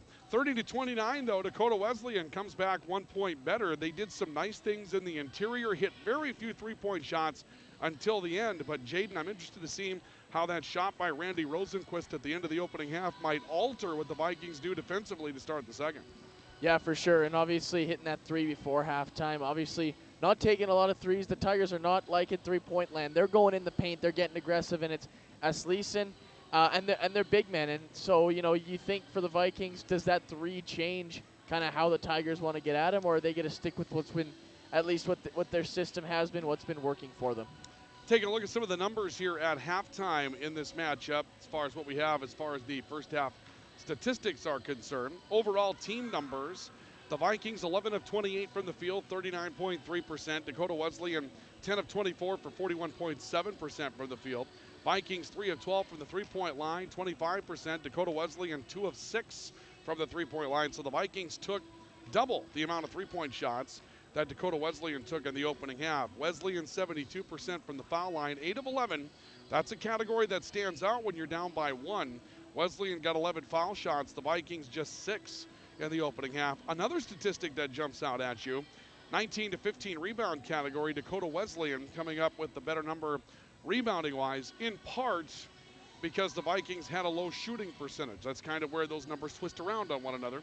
Going to be a few more rebounds to go get when the Vikings are missing some shots. Individual numbers for Dakota Wesleyan, we do see Tampa Scott the fourth with 7 points, and Samuel Asleason with 8 points. So 7 for Scott, 8 for Asleason. Nobody else with more than 4 for Dakota Wesleyan. Jacob Dobney, some nice minutes in the first half off the bench, comes up with 4 points in that first half of play. Randy Rosenquist with that 3 also added 5 rebounds for Dakota Wesleyan in the first half of play. For the Vikings, they were led by Odeir Lang's 7 and Tyrell Krieger's 6. They'll get 4 apiece from Lamar Grayson and also from Agua Nywesh, and 3 from Ladarius Stanfield. Genesis Kemp, Jaden Patcha with 2. A single for Shahid Muhammad. That's one place where the Vikings get some offense under normal circumstances. Muhammad didn't have a lot of good looks from three-point land in that matchup, but nobody with more than 2 rebounds for Valley City State, and that's another reason why the Vikings perhaps didn't have the offense they were looking for. Just 5 turnovers in the first half for the Vikings, and they did force Dakota Wesleyan into 9 turnovers in that first half of play, but a low turnover game and a pace that, well, I thought favored the Vikings at times, favored Dakota Wesleyan at times. Really nothing decided in 1-point ball game at this point.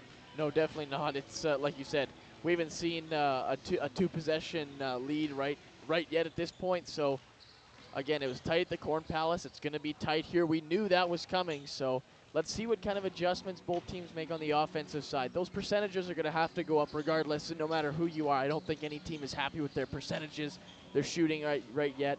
Obviously, the Valley City State University Vikings will love that 9-5 turnovers, but you're going to have to make adjustments. Both teams have to make adjustments. I think both teams don't love the way they played that first half. And so there'll be some changes that happen. Second half is upon us, and we'll have it for you in a couple of moments. The Vikings lead, or actually trailed, Dakota Wesleyan 30-29 at the break. And our halftime report brought to you by Rambo will conclude in a couple of moments. This is our coverage of Viking basketball on the VCSU Athletics YouTube channel. NewsDakota.com and the voice of the Vikings, the voice of the Valley, KOVC. Why choose Professional Eye Care Centers? 3 great reasons are Dr. Bond, Dr. Freilich, and Dr. Jangula, 3 of the most educated professional optometrists you'll ever meet. Next is their many locations. You can now see one of their spectacular doctors in Jamestown, Valley City, Carrington, Edgeley, Ellendale, and Lemoore. And finally, their fantastic selection. And yes, all of their frames and lenses are backed up by warranty. Visit proeyecarecenters.com and make an appointment today. Professional Eye Care Centers, clearly the best. Looking for a quality, affordable education to get you the career you want? Strengthen your resume with a degree from Valley City State University. From education to business, fisheries and wildlife to software engineering. We have it all. Learn more about becoming a Viking today.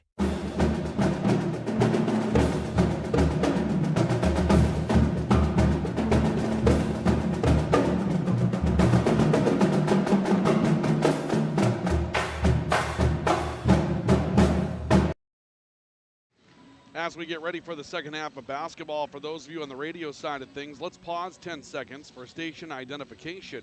This is Viking basketball on the voice of the Vikings and the voice of the Valley.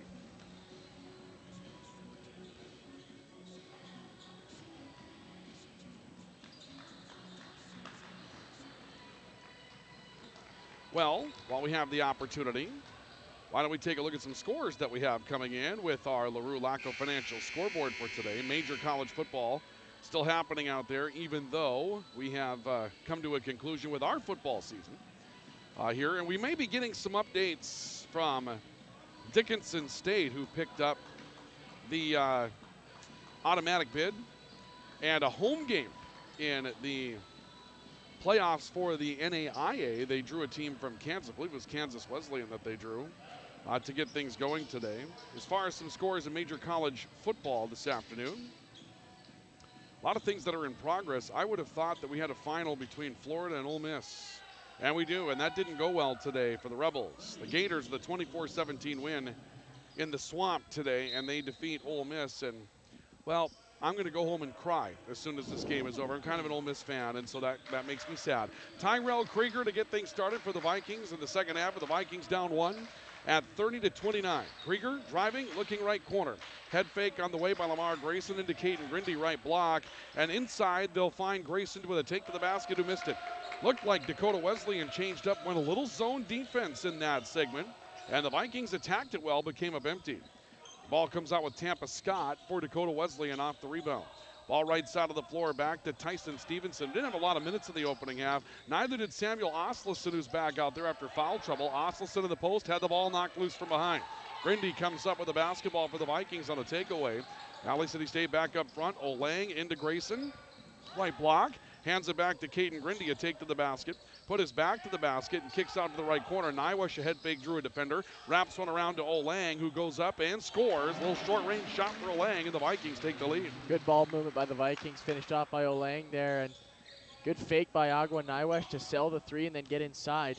Draw a couple defenders to him. 31-30, Vikings by 1 on the LaRue Laco Financial scoreboard. A step right side, Tampa Scott, foul line jumper off the dribble. He'll hit his 9th today. I don't know how he found himself so open there, Ryan. Bit of a misread by the Viking defense.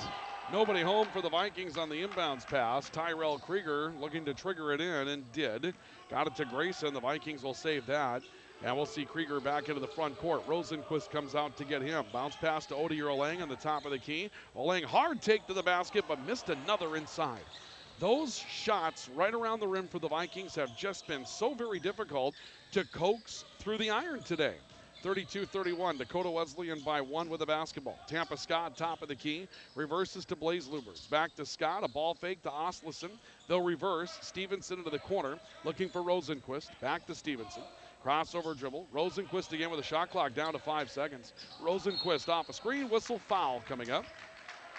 Dakota Wesleyan has a hand on from the Vikings, and Tyrell Krieger will pick up his second. Ball will stay with Dakota Wesleyan. They'll reset the shot clock to 20. And we'll see Rosenquist step beyond the near sideline and play the ball in for the Vikings.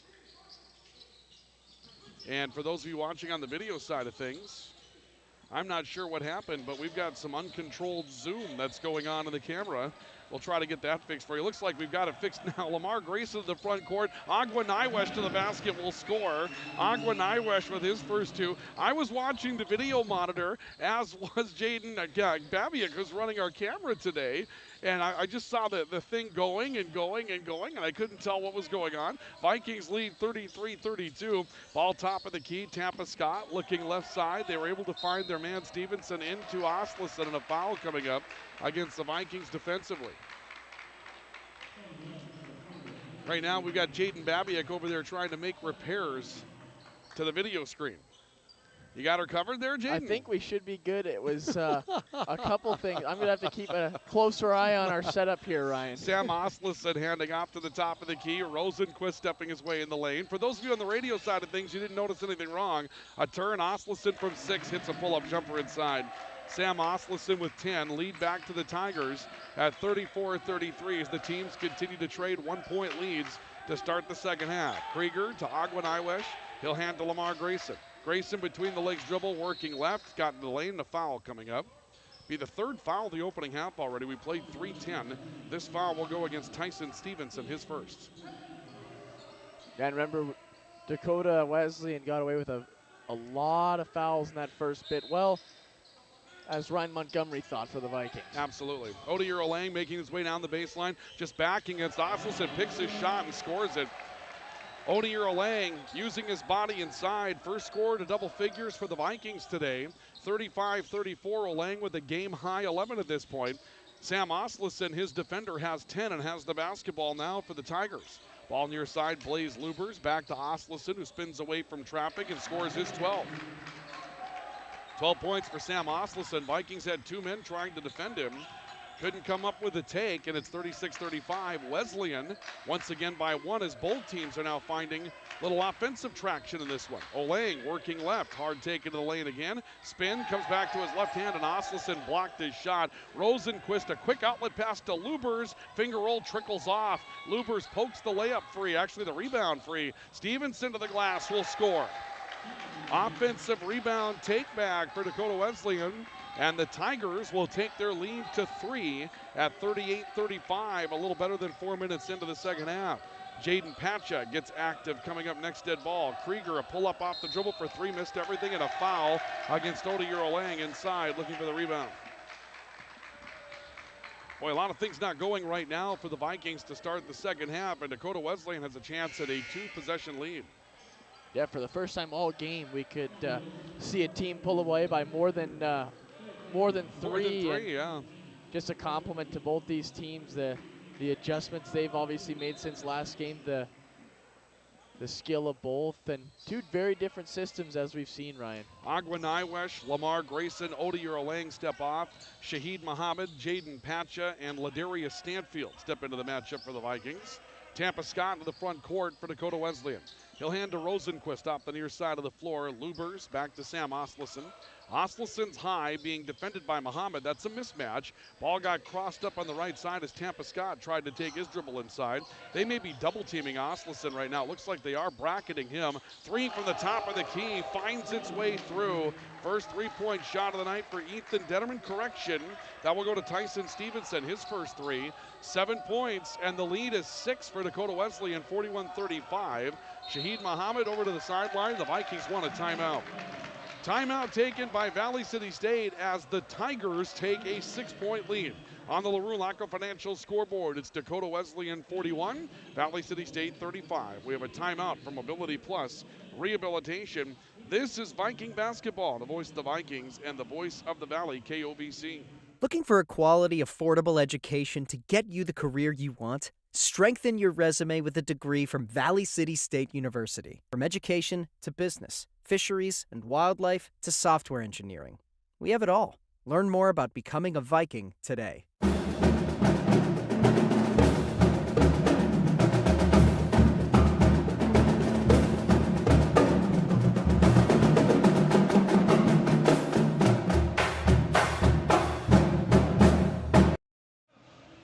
Timeout taken by Valley City State, 14:55 remaining second half.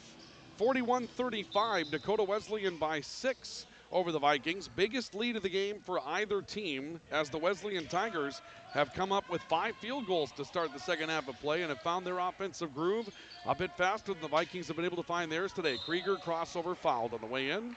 Tampa Scott's second. Yeah, and a smart timeout there by Ryan Montgomery. I think really the first big swing of momentum we've seen. It's been very back and forth and try and settle everyone down, go back to what's been working and defend that paint. Tyrell Krieger no look to Pacha, who misses, got his own miss and put it back. Jaden Pacha following his own shot with 4 set up on the no look dish from Tyrell Krieger, but it still shows how tough offense has been when that point blank shot for Jaden Pacha has got a good look over the top of everyone. Won't find its way through the first take. Tampa Scott driving baseline. It's collapsed. He'll kick to Oslison. 3 on the way, good. Sam Oslison stepping out to the top of the key. Rams home a 3 for his 15th point. 44-37. Lead expands for the Tigers, up to 7. Krieger back to the basket, rotating left off a switch, leaves it for Jaden Pacha in the left corner. Pacha stops, Stanfield right side, into Grindy in the right block. Grindy a turn, pulls up, that one rolls in. That's a different look for the Vikings. Caden Grindy in the post. They must see a matchup there they think they can win. And now Grindy comes up with a steal of the inbounds pass. Shaheed Muhammad for 3. Knock it down. Takeaway, breakaway. Shaheed Muhammad stepping up and knocking down a 3-point shot. And the Vikings cut a 7-point lead to 2 at 44-42. Oslison top of the key to Rosenquist off the left wing for the Tigers. Ball back to the right. Tampa Scott hands it away to Blaze Lubers, who's defended by Muhammad. Lubers stepping right. Works back to Oslison out between the rings. He'll look left wing. Tampa Scott for the answer. Up and off. Rebound put back good. Blaze Lubers. Good cut in the lane for Lubers. His first field goal. 46-42. Valley City State down by 4. The kick out to Grindy on the take by Tyrell Krieger. Muhammad inside, falling away. Finds Stanfield in the right corner, trying to rotate back to the top. Back to Muhammad again. Shot clock half expired. Muhammad out to the circle, working left, crosses right. Hard take into the lane, wants his own shot, left it short to bank. Caden Grindy had the rebound, lost it, whistle travel against Caden Grindy. And he's not happy with that one. Talking to the referee here. But Valley City State still having a tough time generating offense, and for both teams, but obviously that big swing of that 5-point swing that was in large part of Caden Grindy is huge in keeping them in this one. Yeah, very timely. The bank shot for Grindy and then creates the turnover and sets up a Shaheed Muhammad 3. But Dakota Wesleyan responds with a bucket and now comes away with the basketball once again, leading by 4. Ball top of the key taken by Tyson Stevenson. He'll hand to Tampa Scott, working right. Scott a stop on the foul line. Back to Stevenson, working left wing. Got to the baseline from 8 feet. It's off the front of the rim. Rebound deflected loose, and Pacha came up with it. Vikings 2-on-2 up the floor. Krieger spinning into the lane. Ball was lost. He tries to fight it back to the perimeter. Grindy had it and lost it. Now we'll see a whistle. Jump ball coming up, or held ball. And Wesleyan's going to have it on the arrow. We'll go back to that a couple of moments ago. The big swing here. You'll see Caden Grindy create a turnover on our NewsDakota.com replay. Grindy had made the shot, comes breaking in, looks for Shaheed Muhammad, who has all day to take a look at a 3 and buries it. Big swing for the Vikings to cut the lead back to 2 at that point. It's currently 4. And Dakota Wesleyan will have the basketball after a held ball. Sam Oslison to inbound. We'll see the reemergence of Jacob Dobney in the lineup now for the Tigers. And also back into the matchup, Steele Morgan. And they surround Oslison on a trap. Morgan comes away with the basketball in the right corner. Back to Oslison on the top of the key and Dobney in the circle. Shot clock half expired as the Tigers get into the front. Oslison looking left side. Hands it back towards the top, finding Dobney. Shot clock at 9.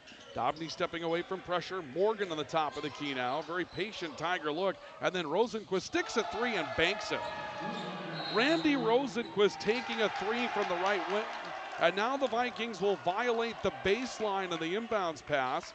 Pacha stepping over. The lead is back to 7 for Dakota Wesleyan at 49-42 after a banked-in Rosenquist 3, and the Tigers get the ball in the front court. Well, for some reason, they're setting the shot clock to 20 seconds. Must be a rule that I'm not familiar with. The Vikings turned it over. Apparently, if you're in the front court, you only get 20 seconds, and now the officials are going to talk about that. I thought it's a fresh possession for Dakota Wesleyan, so fresh shot clock. But that would make sense in this situation. But yeah, no, 20 on the clock. I think that's what Kevin Williamson is arguing there is, do we get the full? Well, no, they're going to keep 20 on it, Ryan. Interesting. All right. So the Tigers will take the inbounds pass. Rosenquist looking into Oslison, back to the basket, turns through a double team, scores, and the lead is 9. Sam Oslison with 17, and it's 51-42. Dakota Wesleyan with a 9-point lead as the Vikings come into the front court with the basketball, looking for some answers. Shaheed Muhammad, stop and go dribble, got underneath the basket and threw it right through the hands of Jaden Pacha. You're seeing a Viking team that's just not executing. Number of shots inside that have been missed. The Vikings with an unforced error for a turnover in that situation. And the difference after halftime, Wesleyan executing, the Vikings are not. Yeah, absolutely. And two back-to-back mistakes there by Pacha. First the baseline, then just through the hands there. And it's just stuff like that that's going to compound and increase this Dakota Wesleyan lead. Jacob Dobney into the front court for Dakota Wesleyan. Double ball screen set for him so he can roam right. Comes back to the near wing for Oslison, driving from the left side, and a shot rejected. But, well, they're going to get away with one. Tyrell Krieger was out of bounds, came back in, touched it up, and the Vikings will turn it over anyway as Krieger tries to stretch the floor when looking for Shaheed Muhammad and overshot his target. Yeah, and Kevin Williamson, obviously Dakota Wesleyan's head coach, not happy with. He thought it should have been out there, obviously, but I think the Vikings got away with one there. Yes. Tyrell Krieger was beyond the baseline and came back in as the ball went loose. And it's hard to tell when did he get back in, were the Vikings still touching it when he got back in bounds. That's the part that's hard to tell in that situation. Rosenquist for Dakota Wesleyan with the the Tigers. Now he's got me doing it. James got me doing it. 51-42, Dakota Wesleyan with a 9-point lead over Valley City State. Oslison off the right side, Dobney off a seal, thought about a three, steps back, wants Oslison, now will just take a long, awkward jump shot that was from the mid-range, and it was missed. Ladarius Stanfield, the rebound for the Vikings. Shaheed Muhammad pressing the tempo. Genesis Kemp, a behind-the-back dribble, and again, the ball turned over, but Kemp is knocked to the floor, and Kemp is writhing in pain. Genesis Kemp was hit earlier and went to the floor, and he comes away holding at his groin area or his knee on the left side, but he comes back up jumping, and that leads me to believe it might have been the former and not the latter. He's trying to shake something off on the leg. He's going to come out of the game for Valley City State. The Vikings will keep the basketball. Jaden Pacha will be Genesis Kemp's replacement. Well, it's something in the leg that he's trying to shake off. Absolutely. You can tell that. I think there was some contact there on it. I think trying to go for the ball, maybe a fist, maybe a hand, I'm not sure. Krieger driving left from 18 feet. Hits a jump shot off the dribble. Tyrell Krieger with 8. Vikings back within 7 at 51-44. And they needed that. Trapping pressure as well from the Vikings, looking to generate a turnover. Tampa Scott into the open floor, finding his way to steal, rather on the right side of the floor to steal Morgan. Morgan will give it away to Tampa Scott by the circle, 15 to shoot. Ball on the right side with Lubers. Stop to the top of the key for Riggins, and then a ball thrown away as a ball from Morgan gets taken away by Pacha, who will go to the glass and score in the left hand. Jaden Pacha with 6. Vikings trim the lead to 5 at 51-46 with 9.5 to go here in the second half of play. Driving free, Dobney on the dribble for Dakota Wesleyan, off to Morgan, and now Tampa Scott again. 15 seconds to shoot once more as Dakota Wesleyan gets set. A step on the right side and a foul coming up on the perimeter. Tyrell Krieger pleading his case. Light contact, foul going to be called, and that should take us to the media timeout with 9:15 to play in the second half. Dakota Wesleyan springs up by 9. The Vikings have cut it almost in half. 51-46 Tigers on the LaRue Laco Financial scoreboard with 9:15 to play in the second half. We have a timeout for Mobility Plus Rehabilitation. This is Viking basketball. When you're craving the taste of juicy, flavorful, locally sourced beef and pork, look no further than your locally owned Valley Meat Supply. At Valley Meat Supply, we take pride in bringing you the finest cuts of beef and pork straight from local producers. So whether you're planning a mouth-watering barbecue or a cozy family meal, choose Valley Meat Supply for the highest quality, locally grown beef, pork, and award-winning jerky, sticks, and sausage. Valley Meat Supply, West Main, Valley City. Your taste buds will thank you.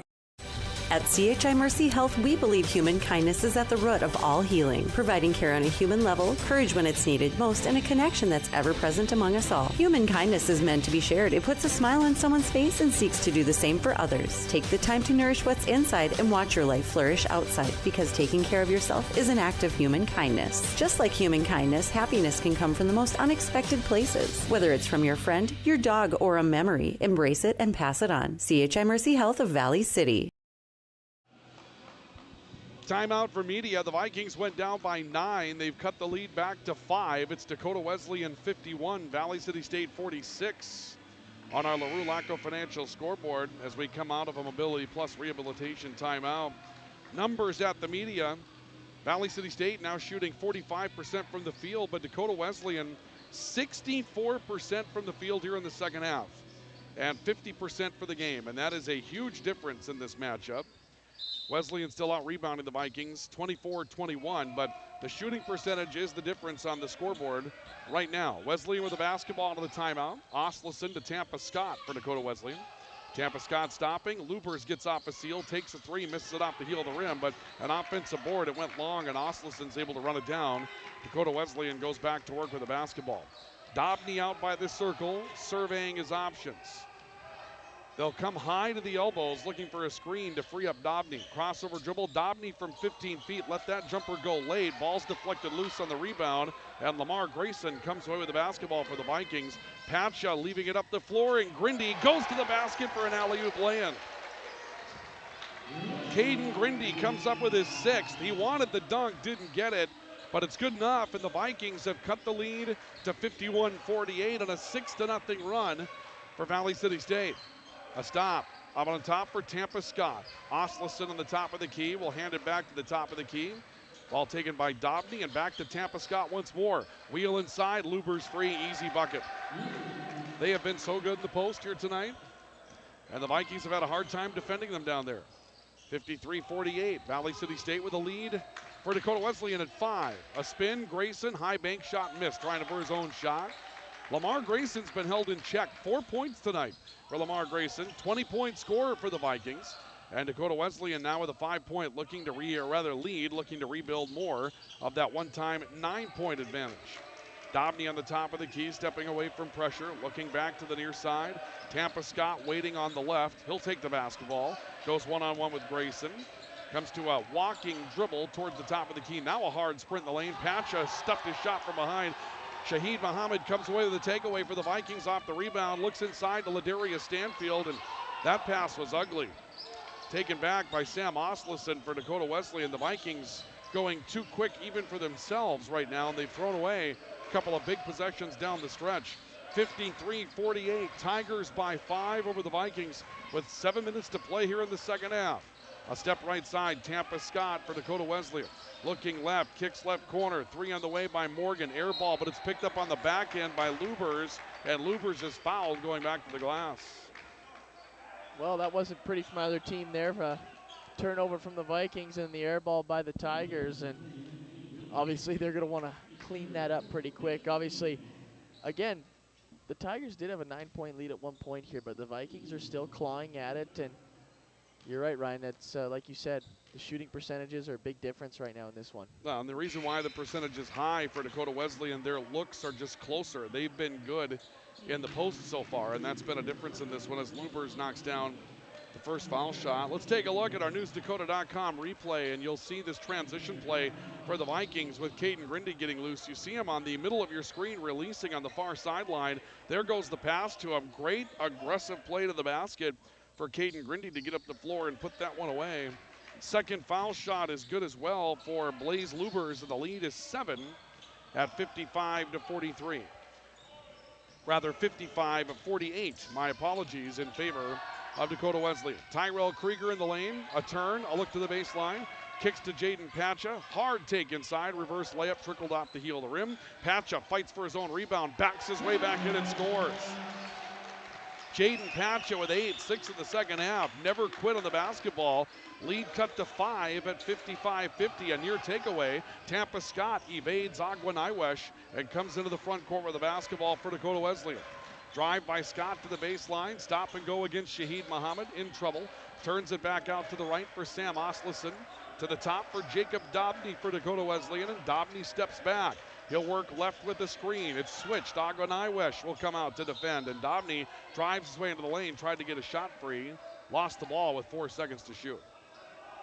Yeah, and I think Coach Montgomery thought that was coming back Valley City's way. Obviously kicked off a hand there. Dobney went for the little fake shot there to almost sell it, but no foul called. Tampa Scott off the inbounds play with 1 to shoot, missed it. A rebound for Loopers and a putback good. The Viking crowd frustrated. They thought Loopers had a hand in that situation in getting the rebound. It looked like there was a shove there. Vikings back down 7, 57-50. Patcha, step in, hard jump stop. Kick out, Nywesh has an open baseline.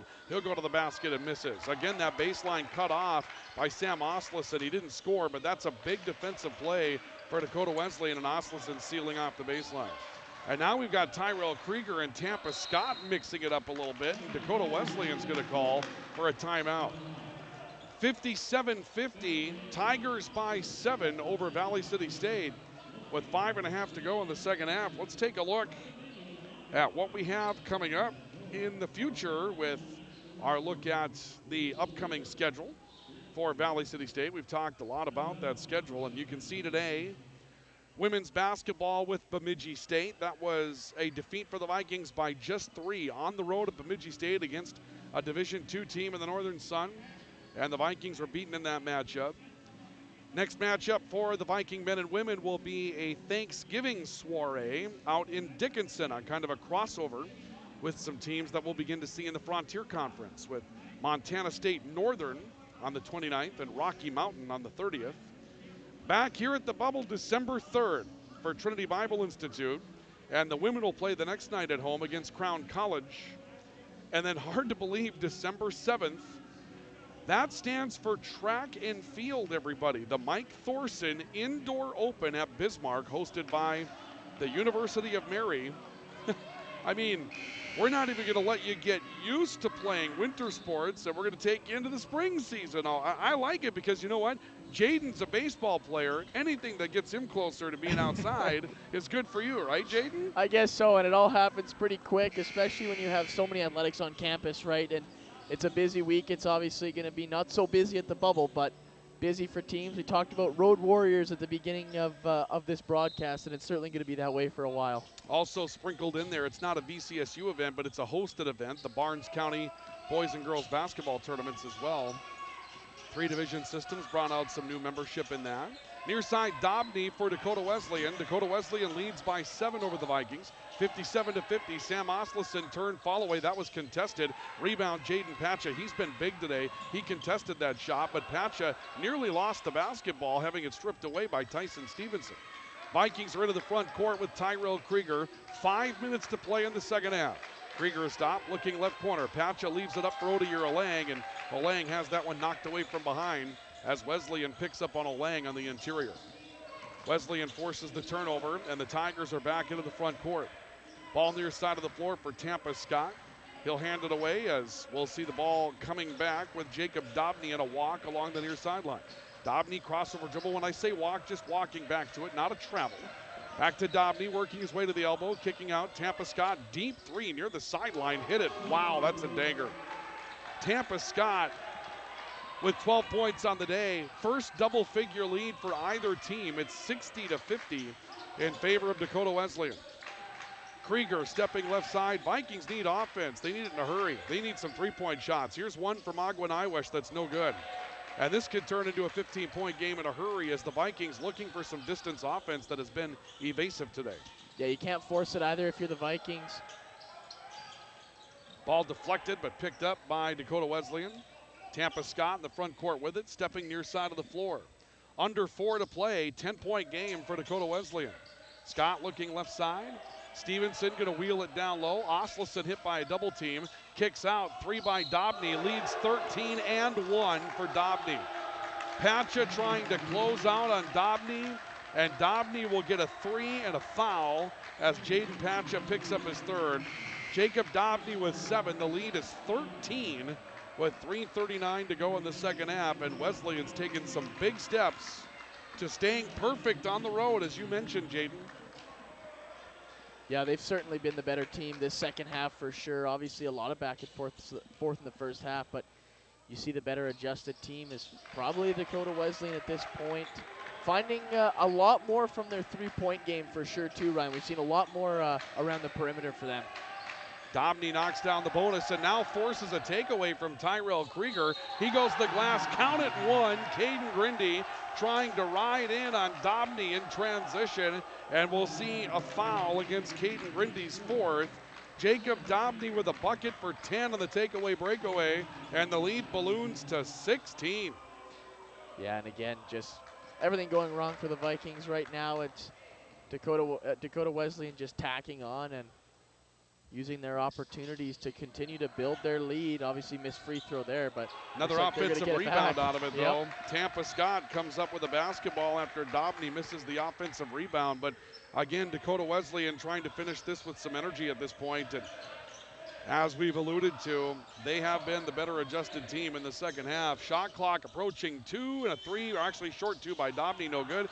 He hit the iron, he gets a shot clock reset on another offensive rebound, and we'll see a whistle and a timeout taken by the Tigers. Tough finish to this one today for Valley City State as the Vikings find themselves down 16, 66-50 to Dakota Wesleyan on our LaRue-Laco Financial scoreboard. Timeout for Mobility Plus Rehabilitation, and we're back with more in a couple of moments on Viking basketball.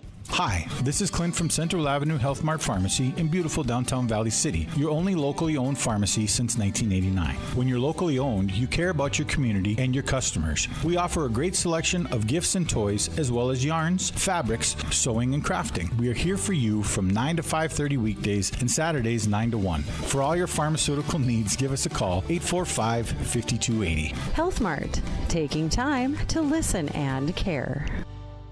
Sanford Health of Valley City is dedicated to transforming your healthcare experience and providing access to world-class healthcare right here in America's heartland. We're committed to improving the human condition at every stage of life through exceptional care, spiritual enhancement, innovation, and discovery. Schedule your appointment today at Sanford Health of Valley City by calling 701-845-6000 or self-schedule online at mysanfordchart.org. Sanford Health, here for all, here for good. Timeout taken by Dakota Wesleyan with 3 minutes, 2 seconds to play in the second half, and the Vikings down by a score of 66-50. Hard to believe that the Vikings cut the lead to 44-42 at one point, and right now this is a 24-8 run for Dakota Wesleyan to try to close this thing out. After they had gone up by 9, Vikings were able to cut it back down to 4 on a couple of occasions, but no closer than that. And then all of a sudden just a balloon. And here's a turnaround jump shot for Tampa Scott that will score. Makes it 68-50. The lead is 18. And the Vikings have had so many looks around the rim today. Tyrell Krieger hits a 3 off the dribble. Krieger now with 11. And the lead is cut to 15 with 2.5 to go. And pressure from the Vikings on the inbounds pass. Oslison will turn it back to Tampa Scott in the middle of the floor, who crosses over and found an alley to get to the basket. His shot blocked, so we're going to see a foul. I think Dakota Wesleyan wants goaltending to call on Odair Olang. I think they're going to get Olang on the body. No, they will not. They'll get Caden Grindy, and Grindy's going to foul out of the game. Yeah, just compounding mistakes for Valley City is kind of the theme of this Tigers run. And obviously, you know, you could probably argue, Ryan, that this has probably been one of the worst halves of basketball of the season. Yeah. And that's not a bad thing to say with how successful his team has been, and definitely some, you know, learning points from this, a lot of adjustments they will make out of this half. So better earlier in the season than late for sure to have a blow-up half, if you will. But you also have an opportunity to take a look at your team and see what happened here. And right. The Vikings struggled defending the post today. That was something that Dakota Wesleyan wanted to accentuate. And even when the Vikings were having success in their transition game, Wesleyan stayed with their post game, their ground and pound, and they found success with it. Well, and even in the second half, they've opened up the three-point shot a little more for themselves by playing that post game, and that's again a halftime adjustment they probably talked about. Second foul shot was good. Krieger kicks out to Shahid Muhammad on the right side of the floor. Muhammad with a hand in his face takes a three and misses it. Nodi Uralang going to be called for a foul. He just threw Sam Osleson out of the way. Yeah, he just went out of the building there. It was into the hallway. Yeah, Odi Uralang will be called for the foul. And Olang will be called for his third. That's the Vikings' ninth. So we'll walk the length of the floor and shoot the penalty with 2 minutes and 4 seconds to go. Leads 16 right now. Ben 18, the largest at 68.50. And that's just a tough run for the Vikings to give up 24 to 8 to make that a 68-50 game. Get outscored by 16 points. First foul shot, no good for Osleson, and it's a 1-for-1 penalty. Osleson's the only one that knows it. He tries to chase his own miss. It ended up in an official's hands. Then it's picked up by the Vikings into the front court, and Tyrell Krieger dribbles off his foot. Shahid Muhammad has the basketball, and this is kind of like playground stuff now. A kick out to Dobney on the top of the key, and Dobney with a takeaway for Dakota Wesleyan. He'll be defended by Agwin Iwesh, and we'll see a timeout taken by the Tigers. Well, this one not wrapping up cleanly today. We'll come back to wrap it up as we continue. 1:44 left in the second half. Tigers 69, Vikings 53. We're back with more next on Viking Basketball. When your team, school, or business needs custom apparel or promotional products, Rambo is here to help. With over 40 years of industry-leading experience, state-of-the-art machines, and dedicated employees, we have the tools and facilities.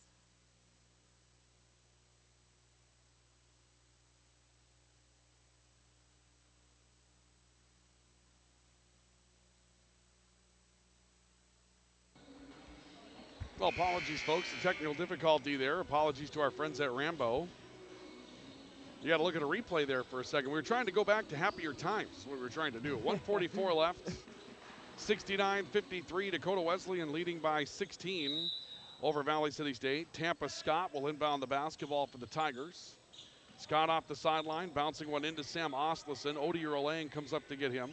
Back to Scott, and with 18 on the shot clock, and the clock the friend of Dakota Wesleyan, they'll be more than happy to chip away at the remaining time in this one and get out of here with a road victory. They'll stay undefeated on the road at 4-0. Vikings will lose their first home game of the season. On top, three on the way by Stevenson at the horn. Won't fall, but Osleson comes up with an offensive rebound and another look for 20 seconds and that's for Dakota Wesleyan. Sorry, Ryan, that's been a common theme today. Rebounds for Dakota Wesleyan. They've definitely outplayed Valley City in that metric.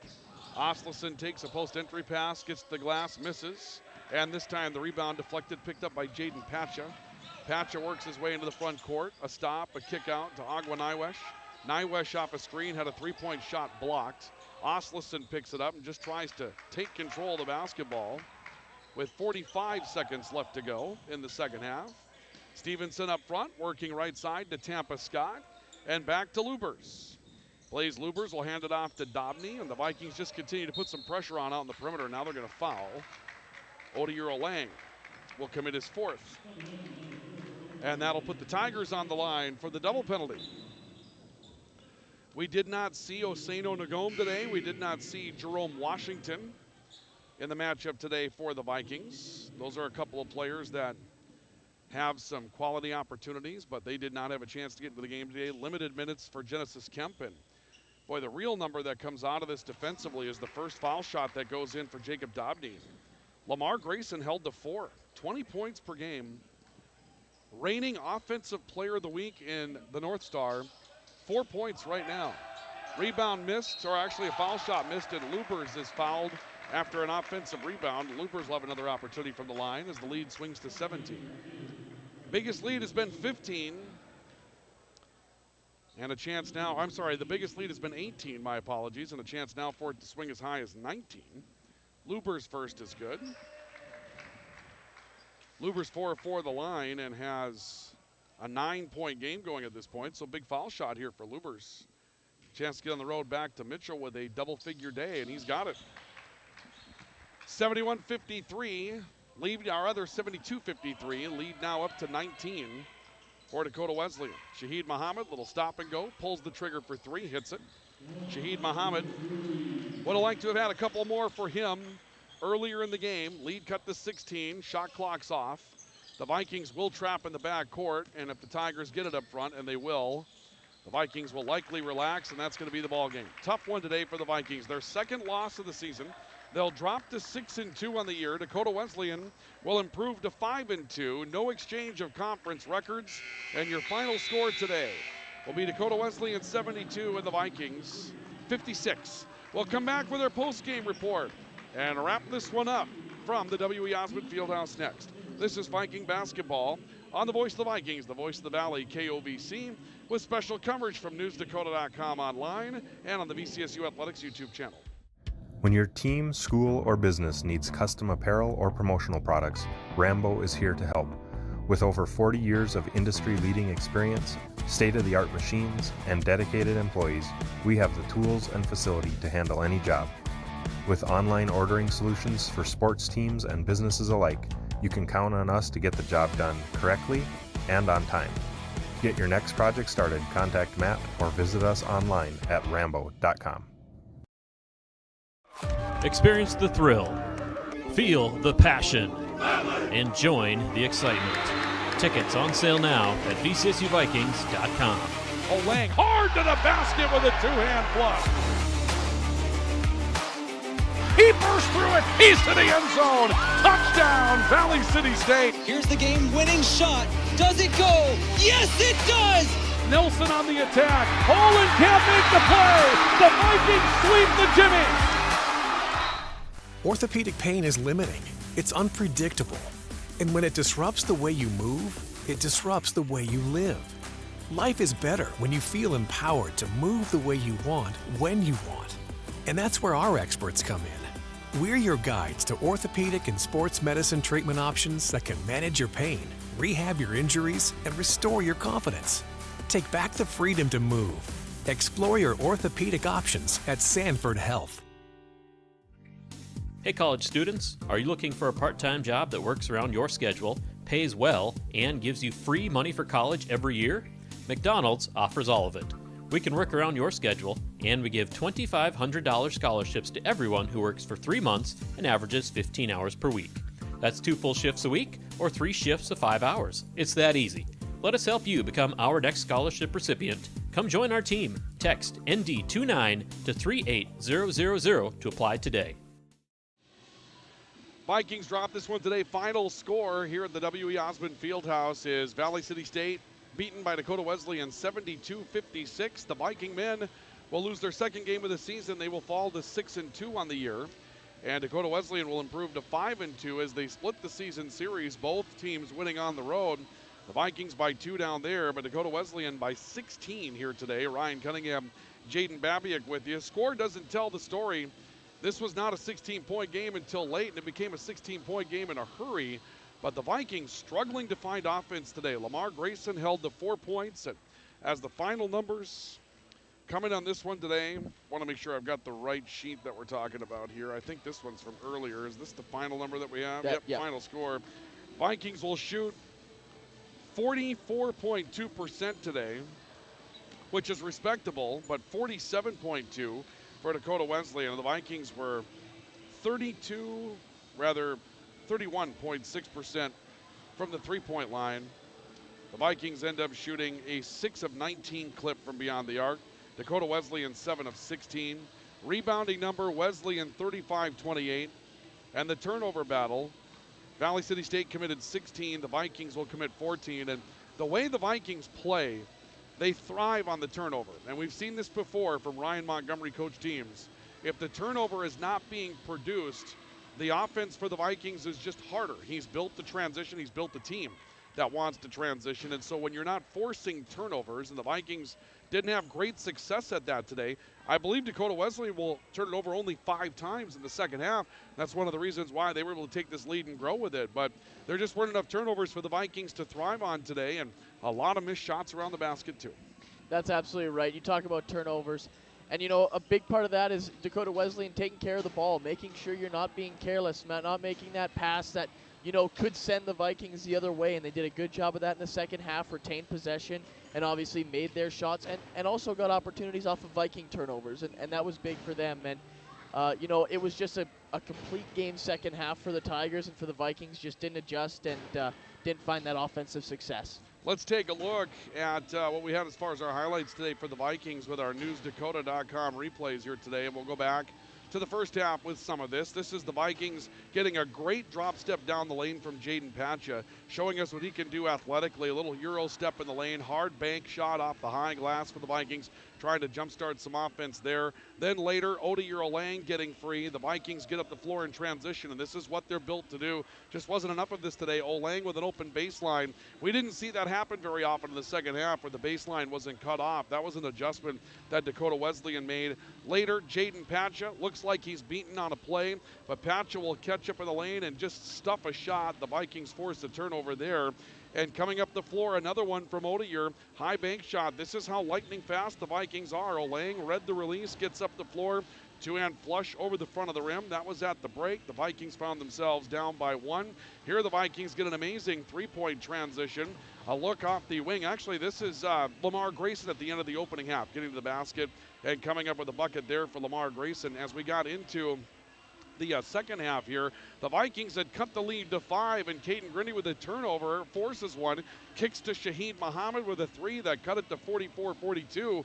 But then it was the big run, 24-9 for Dakota Wesleyan to put the Vikings down 18. Here the Vikings trying to stay in it, an outlet pass for Pacha and the alley-oop to Caden Grindy, and it's about as close as the Vikings would get down the stretch as they would come up empty from there. But as we mentioned, after that three-point shot by Shahid Muhammad cut the lead to 44-42. That's when we saw the 24-8 run for Dakota Wesleyan that put the game up to an 18-point margin and kind of effectively sealed the deal today. For sure. And, after that 3-point by Muhammad, you talk about that turnover by Grindy. That was a 5-point swing in a matter of 15, 20 seconds, and you think, the Vikings might be back in this, but then Dakota Wesleyan obviously just goes down, takes care of business, and puts them away with that big run. Taking a look at some of the individual numbers that we had on this one today, Dakota Wesleyan will be led by Samuel Oslison. Really nice half, a really nice game inside for Oslison. Shoots 58% from the field, 17 points, and ends up with 6 rebounds this afternoon as well. 15 points for Tampa Scott the fourth, and his shooting came just at very different times. It's not like he had a part of the game where he was the guy. He just was rather effective out there. Hit 6 of 11 from the field. 12 points for Blaze Lubers, who came on kind of strong at the end, and he ended up with 9 rebounds, nearly a double-double for Blaze Lubers, and 11 points for Jacob Dobney off the bench today. Randy Rosenquist ends up with a 6-point and 7 rebound day for Randy Rosenquist, including a 3 at the end of the opening half that set some tone for Dakota Wesleyan. For Valley City State, Tyrell Krieger with 11 and Olayang with 11 as well. Krieger 11 points, 3 rebounds, and Olayang 11 points and 1 rebound today. Jaden Pacha with 8 points. We thought pretty good contributions today from him. He also had 7 rebounds to go with his 8 points this afternoon. 7 points for Shahid Muhammad, including a 3 that was late. Agua Naiwesh with 6. We see Lamar Grayson and also Caden Grindy with just 4 each, and Ladarius Stanfield with 3, Genesis Kemp with 2. But those are the big numbers here is that Lamar Grayson, 20 points per game scorer. Agua Naiwesh had a big 19-point number down at Dakota Wesleyan the first time around. And those 2 players combined for 10 today. And that's probably not going to get it done. You take a look back at what they had the first time around. Agua Naiwesh with 19, Lamar Grayson with 16. They had 35 down at Dakota Wesleyan. They had 10 at home today at Valley City State. Yeah, absolutely. And if you're the Tigers, you're going to love that. Keeping 2 quality players in check, that's really going to help you out and win some ball games. And if you're Valley City State, you got to get those 2 going. Obviously, off nights happen. They're going to happen from time to time. You want to see someone else step up. But again, Lamar Grayson, that doesn't happen a lot to Lamar Grayson and Agua Naiwesh. They a little bit snake bitten today, and it's one of those things that they'll also make that adjustment for themselves. Yeah, we'll talk with Ryan Montgomery, the head coach of Viking men's basketball, as he joins us here in our post-game report this afternoon. Again, the Vikings beaten by Dakota Wesleyan by a final score of 72-56 today, taking their first loss at home of the season, their second loss overall in the season today. Coach Montgomery joins us here in our post-game report, and Well, Coach Montgomery, a really tough offensive day doesn't really, I mean, it breaks it down simply and yet effectively as well. It's not like you didn't have looks. There were some shots that didn't go down, but, we noticed, we were just talking about it, down at Dakota Wesleyan, Agua Iwesh and Lamar Grayson had 35, and tonight they've got 10, and it seemed like there were some adjustments that were made by Dakota Wesleyan against those two players, and it was kind of a struggle to find some offense outside of them here this afternoon. Yeah, I don't know exactly what those issues are yet. The eye in the sky, the camera film will tell us that, and we'll dissect it and try to figure out what those adjustments might have been. I didn't really see anything different, tell you the truth, but sometimes when we watch the film and break it down, we start seeing different things. But I thought they did a good job of slowing us down a little bit and executing what they wanted to do. We just couldn't get out of our way today. That's what it felt like.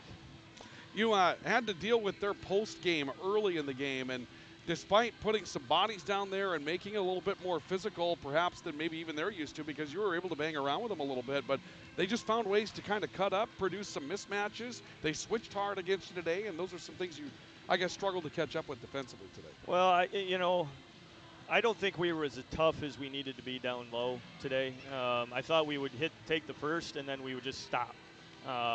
And they get to their second move, and we would just kind of let that happen. We got to evaluate that, and we got to work on it in practice a little bit. I got to, hold our guys accountable in regards to, was it our standard of play or was it not? And I got to evaluate those things. I think when we were playing down there, we did those things. Today, I can't really be sure until I watch the film, but I felt like they could get to their second move pretty easily today. Jaden Patcha, I thought, had a nice game for you. He ends up with a handful of rebounds, and his offense was maybe not, just consistent all throughout the course of the game, but used his body well today and really provided a spark for you off the bench. Yeah, he's still trying to find his way. A new system, a new university, all the above. It's hard, and there's days where he's not feeling it, and then we're still trying to find our way with him. He is an extremely athletic guy. He needs to not turn the ball over as much as he did today at certain points, and then he misses some box outs here and there. But I thought offensively he was getting out in transition the best on our team today. I thought he also really attacked the basket very well, and I thought he played one of his better games in the last three. You played 9 today, Coach, and from a rotation perspective, where are you in that journey? Do you feel like you've keyed in on the guys, or are you still looking for some battles to kind of make it competitive for playing time? Oh, it depends on how we play. I mean, I don't want any. It's really hard as a coach because when you got 9 good basketball, I would say 12 good basketball players on a team. Finding enough minutes for everybody without having people getting, kind of, what do I say, disappointed in their playing time. We've got to make sure that we mix it up a little bit. But also our system, we're going to demand probably 10 players, 9 to 10 players on a good day, and if we're in really good shape, maybe 8. But I do think that, we have got a lot of guys off the bench that can provide sparks and do those types of things. But we didn't today. Even our depth didn't really matter today. I don't think we played a very good basketball game in terms of our standard, and we got to find that standard again. Well, you have a chance to find it next weekend because the teams that you're going to play out in Dickinson during the Thanksgiving break with Montana State Northern and Rocky Mountain, those are some decent basketball teams you're going to see out of the Frontier Conference and some future conference opponents, but they're teams that are going to test you, and you're going to have a chance to come back and do that and on the road in a neutral site. Yeah, we got to be a lot tougher than we played today. That's the truth. I felt like we let the officiating affect us. I felt like, we just didn't respond in the second half when we needed to respond. We didn't make easy shots. There was just a lot of things. We gave up some free throw box outs, which should never happen. I'm just talking about a lot of negative things. I do like this basketball team. I think we're playing really well at times. We just didn't play to our standard today. Well, we'll see if we can find that standard again after Thanksgiving, but thanks a lot for joining us. Happy Thanksgiving, Coach. Appreciate the time, And we'll see you again out in Thanksgiving to you, Dickinson. Ryan. Appreciate it, Coach. Thank you very much. Ryan Montgomery, head coach of the Viking men's basketball team, joining us here today. 72-56 final score. That'll start to wrap things up for us here on Viking basketball. And, Jaden, you heard it from Coach Montgomery. They just didn't play to their standard today. And he was very easy to break it down. He said, listen, we didn't play well. And that's just exactly, there was nothing about this, nothing about that. There was no adjustment. There was no wrinkle. It was just, hey, guys, we didn't play well. And that was the end of it. There's definitely a possibility for off nights. That happens throughout the course of a season. And, obviously you're not going to get your best from everyone every night. And, it seemed like today, you're right, it was kind of an all-around, maybe a bit of a lull. And I'm sure at 6-2, Coach Montgomery's not too worried that this team won't come back and be firing the next opportunity they get. Final score will be 72-56. Dakota Wesleyan with the win over Valley City State. The Vikings fall to 6-2. And I believe if things go the way we want them to, that's usually a Lord willing and the creek don't rise, we'll have some non-conference basketball coming up for you next weekend. Our next games at home will be 2 Tuesdays from now when Trinity Bible Institute comes calling to take on the Vikings. And then Crown College for the women will be the night after, as the Viking women will take on Crown College on Wednesday. That coming up after Thanksgiving. And then we're gone for another month away from the W.E. Osmond Fieldhouse again. So come on out and take those in a couple of Tuesdays and a couple of Wednesdays from now. Until then, Jaden Babiak is going to probably go home for the Thanksgiving break. And it's not Thanksgiving in Canada. You've already had October 14th, is that? Or something like that. I think it's the first or second weekend Sunday in October, yeah. Okay, so do Canadians celebrate American Thanksgiving, or? Well, I'll tell you what. One of my favorite quotes from Jay Onwright, a sports broadcaster up in Canada. He said, "Today's American Thanksgiving, or as we Canadians like to call it, Thursday." I love it. I love it. You know what? You'll be down here for Black Friday deals, I'll tell you that much, right? Tell you what, yeah, Never absolutely seen will. so many TVs go back across the border, huh? Yeah, yeah. So Thanksgiving may not matter much, but what happens the next day and what goes on after that? Well, nonetheless, for those of you that don't know, Jaden was one of the people that was affected by that fire at Viking Estates, and he's been drifting around quasi-homeless here for a while. And, to be able to just take a few days off and put it all back together with what you had to do, Jaden, is really impressive on your part. You deserve a chance to go home, sort of soak it all in, and then come back here fresh and ready to go after that Thanksgiving break. So go home and have a good one, all right? Thank you. I appreciate it, Ryan. And, happy Thanksgiving to you and your family as well. Thank you. Appreciate that. Jaden Babiak joining us today for color commentary and analysis. Our final score from the W.E. Osmond Fieldhouse this afternoon is Dakota Wesleyan 72, Valley City State University 56. For those of you on the radio side of things, we'll send you back into regular programming. And for those of you on the video side of things, join us again coming up in a couple of Tuesdays. For KOVC Sports, for Jaden Babiak, for the Vikings, I'm Ryan Cunningham saying so long, everybody.